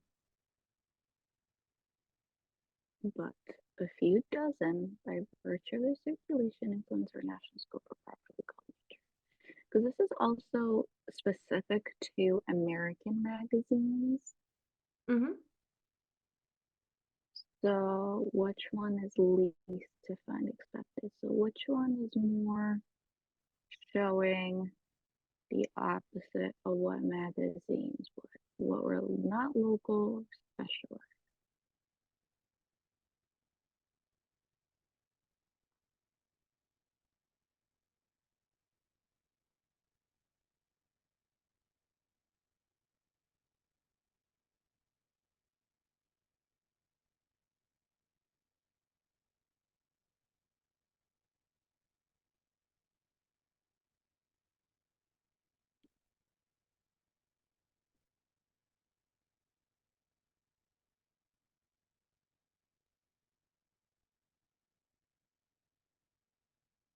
Okay. Okay, so from this passage, we know that there's lots of magazines, they're being published, and they have lots of book reviews. It tells here that a lot of them are about like American books, but there's also other books. Then we have either like specialized or major magazines, and they're often publishing these warm reviews, although the magazine staffs thought that people were being like too nice. We had this indiscriminate puffery. So a lot of the reviews were super nice, but some people thought that they were too nice. Okay. I think there's one that's pretty easy to expect. Like C, a favorable review of a new American novel. I thought we wanted one that's too nice. Yeah. Oh, that is too Well, that nice. would Never be mind. least expected, right? Yeah. That would be expected, I think. Yeah, they wouldn't want indiscriminate puffery. Yeah. They would not be favored.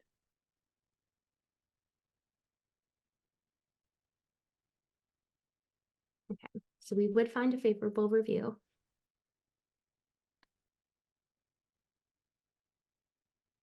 How about an editorial decrying Americans' hostility to their own indigenous fiction?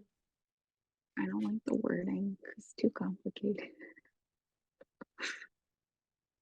Isn't that just like breaking down Americans' hostility of their own fiction? Mm-hmm. Like they're being more judgmental about their own. Yeah. Like, why would they be So judgmental about their own? yeah, this is saying that people are being too hostile to American fiction. I feel like that's the opposite.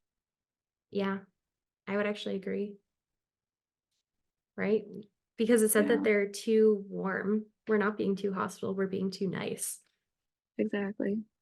This was just rude. Like, you're favoring your own. Like, why are you throwing shame on your own? Mhm. And then we know, at least from the top, that like Scottish common philosophy was around. I don't know if that's necessarily like Why super, would they care? yeah. So that like you might find it. I don't know. I feel like B is more opposite, and this is just kind of more random. I think you would also find this because remember we said that people think they're too nice. Like people will be upset and be like, why are we being so nice? I think that's more of a neutral approach, unless I am thinking of the tone of lamenting incorrectly. Like complaining, I would think. Okay, Like well, they people are wouldn't be complaining. Well, actually, no. Maybe they would be complaining, they would be but complaining, so we could expect that, right? Because it says here that like, where is it? Shoot. That magazine staffs think there's too much like indiscriminate puffery, great. like that they're being too nice. So you could expect that someone would potentially go and complain about that in an But article. what are they discriminating? The books or the reviewers? Because this one's saying we're complaining about the reviews of the novels. What is the passage saying that we're complaining about So it's saying that among the viewers? American novels were received warmly by reviewers. So most reviews were nice, were positive. But some people in magazine staffs complained that they were a little too nice, that were just being indiscriminately nice, So indiscriminately the puffing up these books rather than being like super critical, if that so the makes sense. reviewers were being too nice about the books. So then the article is complaining about them being too nice. Hmm. No, that's expected. I would say A is Hmm. true. Yeah, I could think so too. So B would be more favorable. I don't like I feel like it could also be D because it's kind of like I don't. why? That's why I'm like, why? Why would it be D? Um, Why would anyone care? unless let's see what this says the answer is, and then Like, I'll it's add not, my it's just comments. saying it's an essay reflecting. Like, what is it reflecting on? Oh, was it incorrect? Nope, B is right. Okay, good. Because, like, D is not being specific enough. Because it's saying it's Hmm. an essay reflecting the influence. Okay, well, like we said earlier, Scotland is in America, so it wouldn't matter. Therefore, if it's an essay reflecting like a positive essay, like it's favoring that they're like playing like on the same ground as America, that could be something, or even if they're against it, that's also something. It's just saying an essay, it's not being specific about their perspective Hmm. on the common sense philosophy. That's Yeah, why. But I don't know, I don't know what it says at the bottom though. yeah. It's just saying it's arguing that these periodicals say good things about popular blah blah blah blah blah blah blah. For D it just says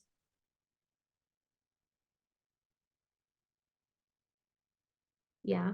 I mean, it could be something that someone's just commenting on. That doesn't mean that it's necessarily not going to show up, which is basically what you just said. And this makes more sense. People are being too nice. People aren't going to complain about being too mean if people are being too nice. Okay.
Okay.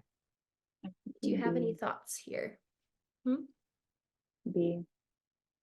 Questionable but intriguing possibilities. I'm pretty sure you can eliminate like D, right? Yes. It wouldn't be dangerously misinformed opinions. I don't like Also, amusing examples. yeah, it's not They're funny. there's no like amusing examples in there. Yeah, exactly. But So, I, yeah. hmm, Oh, say what you were going to say first. I was gonna say because of questionable but intriguing possibilities, if you read further, it says, of course, a review does not necessarily represent the notions of anybody, blah, blah, blah, blah, blah, may express only opinions of a particular group of interested people, but pursuing reviews from this peer reveals that novel reading was conducted in constant awareness while reading and directed to understand the reasons for why the public likes them. So, okay, that makes reading more of that out loud makes me like A more. I like A more. Never mind. I The only thing I don't not liking, and this might honestly just be a wording, like how I'm reading it, is it's saying like the idea of like the author treats the idea of these staff members. I don't think it treats the staff members as questionable. That's fair. Like it pretty much it states it as a fact. It says in fact, which is very Yeah, like the opposite of questionable to me. fair. So it makes more sense that this is like, in fact, aka credible evidence. Mm, A sure. seems to Yeah. fit really nicely into that. Mm-hmm. Okay. Yeah, I think C and D were pretty easy to eliminate, but that makes sense, right? Mm-hmm. Okay, let's double check that we're not going cray cray out here. Lovely.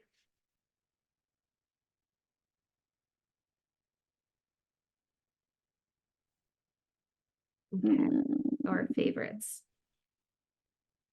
Okay. Suppose list of best-selling books had existed during the period under study. Which of the following pieces of information derived from such lists would be useful in evaluating the accuracy of the passage author's conclusions? oh, perfect. Step one, what is the passage author's conclusion? Yeah, exactly. um, America favors fiction novels, even though authors still get crapped on. Mhm. Conclusion is America was not hostile to fiction. I think that's a pretty like broad way to say it, right? Yeah. Fiction slash reading.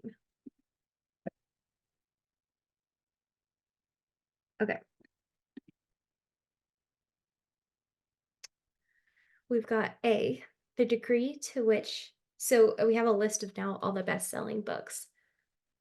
Would that help us show whether reviewers' conclusions about the relative popularity of different novels was accurate?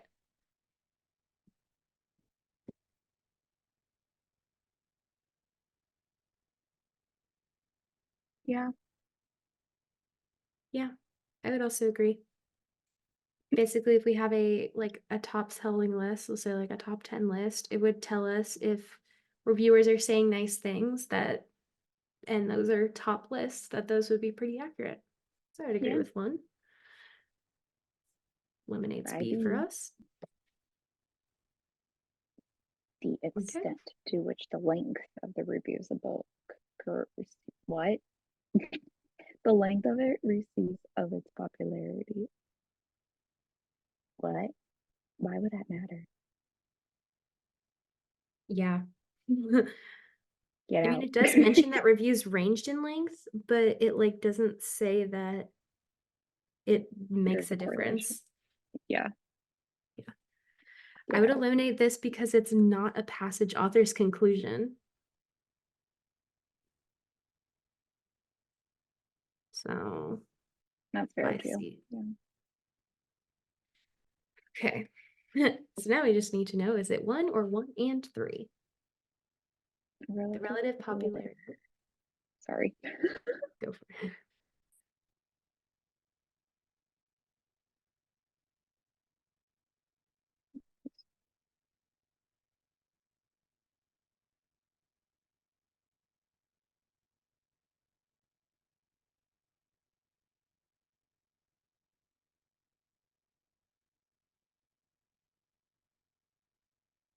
Mm,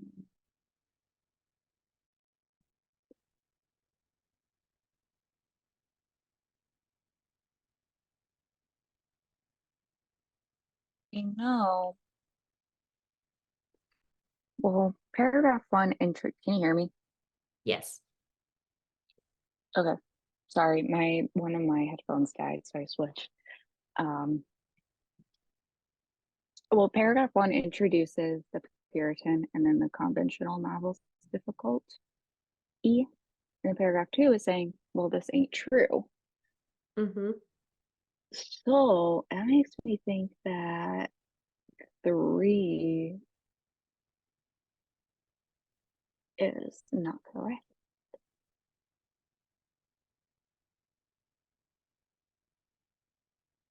I could agree. Because it's saying that they're not as popular as claimed. Yeah. What is tripping me up is that it's in evaluating the accuracy. So like if they were popular on these top 10 lists, like it would show that the author was wrong. And so it would disprove the conclusion. Because I'm reading it as like how popular were conventional novels and romances. If they were really popular, the author is wrong and it's going to disprove his conclusion. If they were not popular at all, then it's probably going to support the conclusion. But I think this would be helpful information to know either way. How popular were they, right? But what about the opening sentence in paragraph two? This powerful critical myth, which at least since the 1950s had controlled our understanding of the novel America, does not hold up well under empirical investigation. Then 3 would show that they're not popular, right?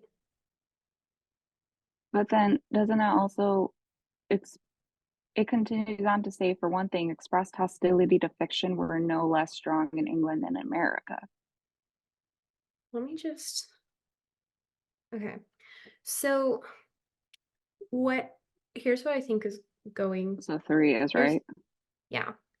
Well, screwed. When it says relative popularity, it doesn't mean that it is popular. It's saying how popular it is.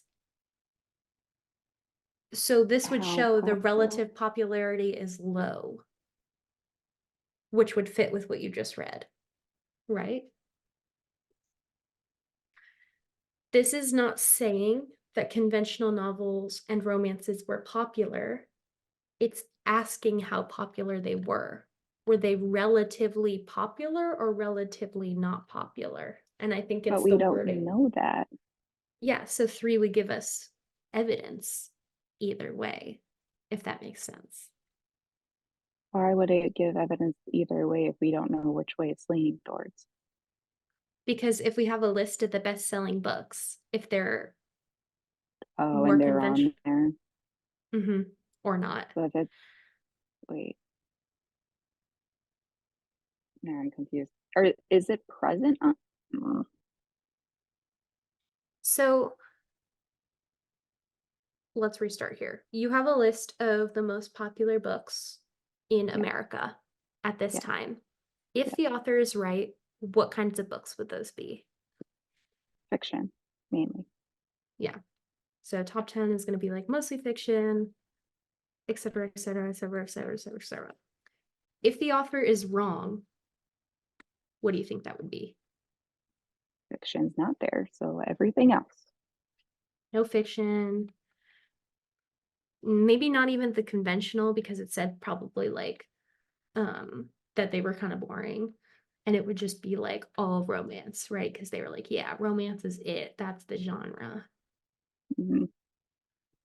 So we want to get this list so that we can tell, does it look like this or does it look like this? Hmm.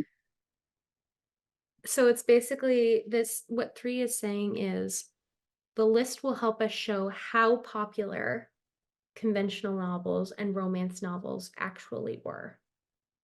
Were conventional novels not popular at all? Oh. Or were romances really popular or not popular at all? Oh, It's okay. basically saying like how popular were conventional novels or romances. So this is more And of, yeah, okay, either way that'll tell us whether the author was right. right or not. Because it didn't say if the author was right. It's just saying which one will evaluate his conclusion in general. Mhm. Because no one's saying there's a right or wrong. They're just saying, this is what I figured from the Mhm. passage. So it's really if A gives B, this will lead to C,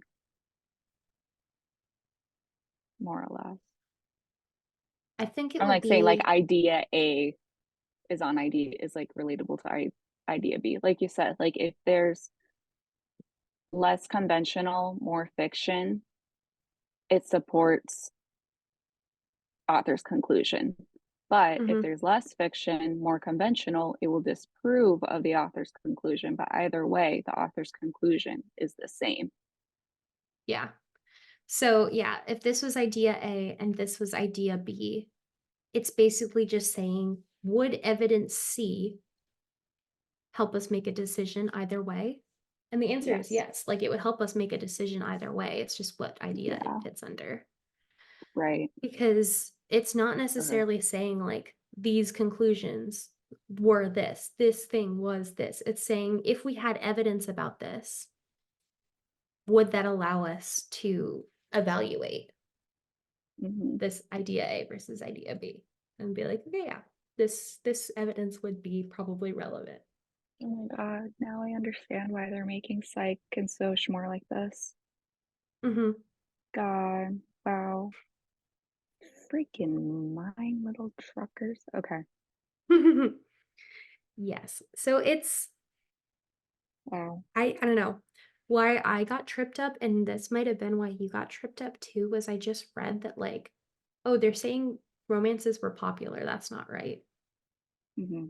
And that's not exactly what it's saying. It's saying something different. It's saying it's asking how popular were they? Like, do we have evidence that supports that? Like their range of popularity. That's why relative. Yeah. Range of popularity is a better word rather than because I was like, they weren't popular, but it's like, oh, it's their relative popularity, like in um comparison to each other. Wow. Okay, that's the word. That was a passage and a half, and Wow. not literally, metaphorically. Okay. That's just cruel, but all right. It Yeah, I do makes think sense this though. this one was definitely one of those ones that was a little more like um difficult in terms of like finding referenced evidence and pulling out the right answers. But um It helped though. Wow. hopefully, yeah, I was gonna say hopefully that idea sticks with you of what was the word that they used? Evaluate.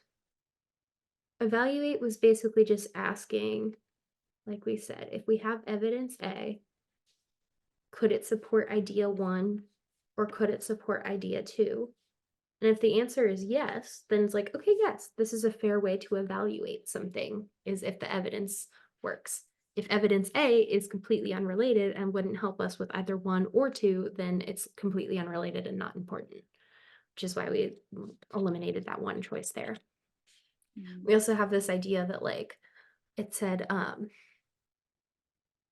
of logical similarities, um, which was this one, where it was kind of asking like what was the final conclusion here and which line of thinking would that fit with? Like, if this was true, then this could happen. Where it was like, oh, if conventional novels weren't popular because people were isolated, then it makes sense that conventional novels are dying. Like adding that extra step of like connecting that out there. Mhm. And then we had the weird type of question that was, what role does this play in the paragraph? Um, which I feel like I see less Yeah. of in I the always get later. those wrong. Yeah. But if you almost always, if there's a sentence, it's there to provide evidence or support in some kind of way, Right. which is why, let's see, where is this? It makes sense that the answer was literally just, oh, it provides support. Because every time there's a sentence, like there's very often times not sentences that don't mean anything. So Hmm. um, we know it's not gonna, we know it wasn't A, but we figure it's acting as some kind of support for some idea or some kind of piece of evidence for some idea. And that idea would be what they were just talking about, that like where there's no, you can't generalize Britain to America. Hmm. Cool. But usually when it's a, like those kinds of questions, I think now more commonly show up as like, what role does this evidence play? Hmm. Rather than what role does it play, because the answer is usually evidence. It's like, what role is the evidence playing? Is it like providing a counter viewpoint? Is it supporting your argument? Is it more of just a, like an example? Like that's kind of the more common way that it's going to come up. Hmm. Okay, cool. Well, how did that feel in general? I know it was a bit of a rough passage. No, it was good. Going through it helped. Mhm. Hopefully that is a bit better. I'm like looking on, because I remember looking this up when I did Reddit, or when I did this like on Reddit. Um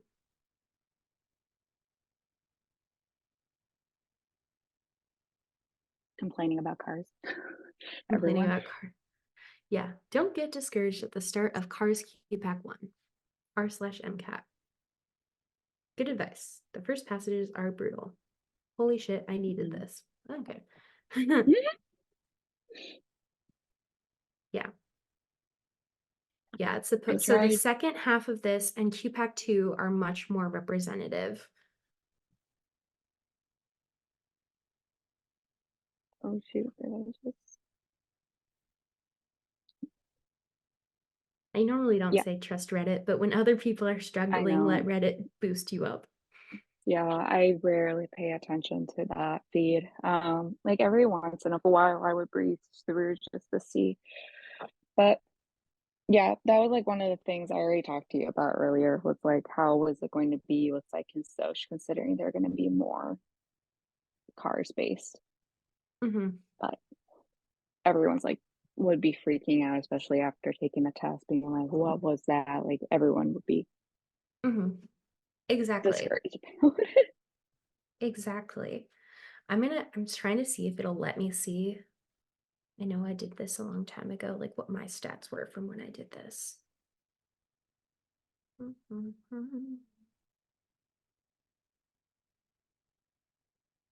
Stats for what? When I did the QPAC. Mm. Darn, it wants me to read by my subscription. No. I just wanted to see what percentage I got. Okay. Anyways. Anyways.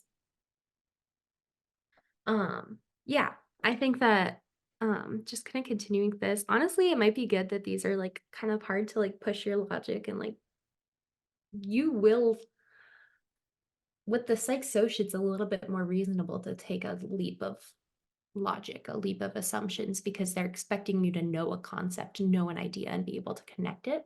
So this is honestly good idea, good practice in terms of doing that, to like Yeah, connect these bigger ideas, but also like don't be like, what the heck? yeah. I think, Okay. like yeah, honestly, I feel like in a way, the cars is helping me practice for psych and soc, and then I'm just doing in the fillers with the flashcards and just recognizing concepts, you know? Mhm. So that's already like two birds with one stone. And then when I actually do the questions, then I can actually apply both the flashcards and the previous cars practice, and it will hopefully come more naturally. Mhm. Like, I kinda wanna look at what the UWorld cars looks like now, um, in terms of, like, whether or not that would be helpful either, Do it. Let but me know and I'll do it. uh-huh. I might if it's okay, I might just, like, make some tests on your account just because I don't Do have it. cool. We'll see what it ends up being. Um, but yeah, it's, like, an interesting because that could also be helpful, like, I can read through and, like, like, look at, like, "Hey, this might be better to do, this one might be better to do." If there's, Mhm. like, the humanities or, like, a specific one, that's providing struggle, It's honestly a mix. I feel like some humanities are better than others, same with social sciences, but definitely social sciences are typically harder. So I'm fine with pushing that as much as well. Like economics, mhm, government. Somehow I screw up history and that's humanities, but it is what it is. Or no, that's mhm. not humanities, but Okay. Well, I'll look into this and I'll let you know what I think. yeah, absolutely. Cool. Well, let me look at my schedule. Do. When we're gonna meet next, And if I can. AMC exam 2 is tomorrow. Yes. So I do want to meet to go do some kind of targeted review with that because I think that'll be helpful to at least do some of that together.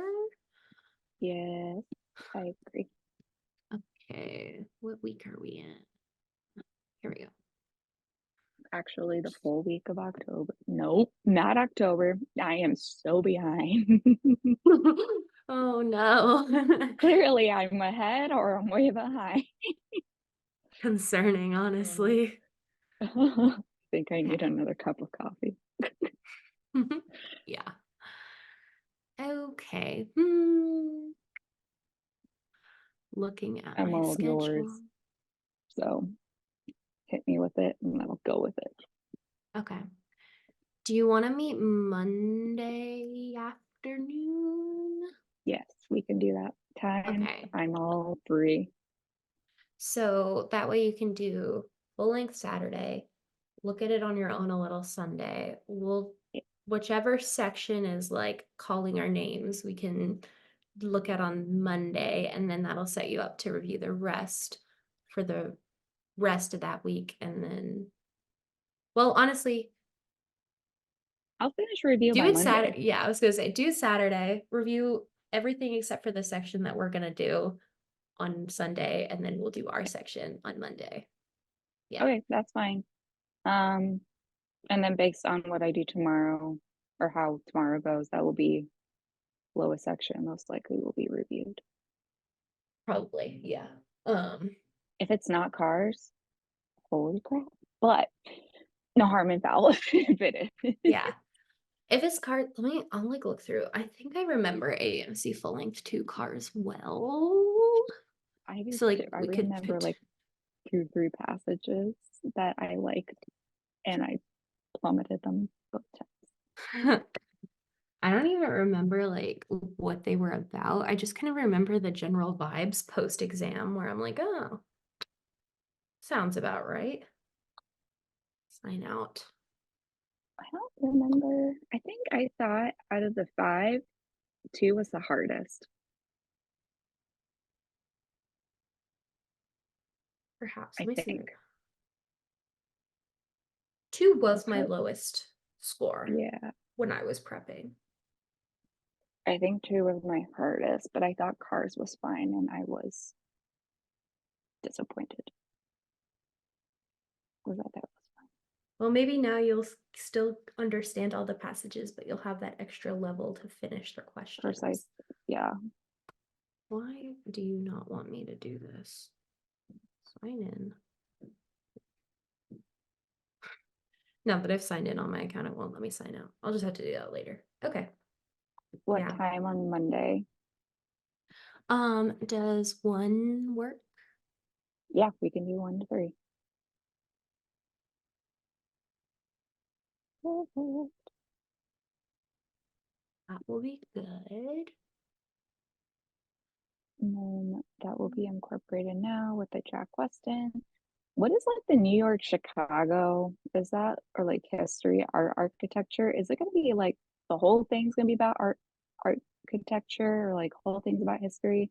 It's a mix. Like they do Okay, have multiple topics in there, but like um they're like all kind of like there's several like all the humanities ones. Let me open them up. Like let's look at the LA one. Score report. you're not Do, access to do, do, this. do, do. Very cool. Because it's definitely not all like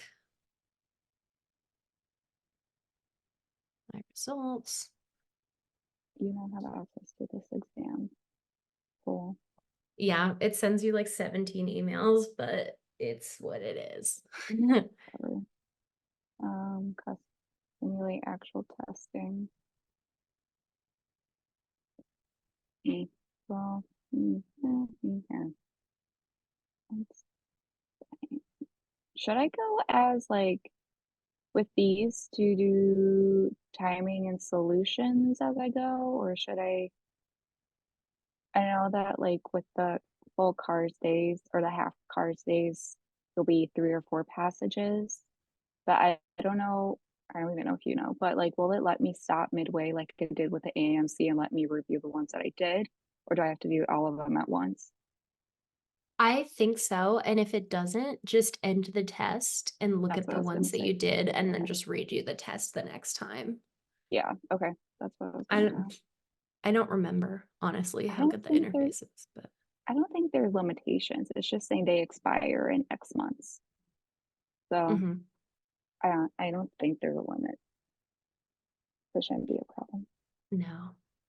And if it is, then you can use a different email or I can yeah, Spam yeah. all of it.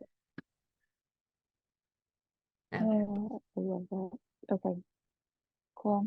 Hopefully improvement. If not, will work from what I got. Cool. Well, I will see you on Monday then, and just let me know how tomorrow goes. Either way, it'll be good. Okay, sounds good. Thank you so Okay. much. See ya. Bye. Bye.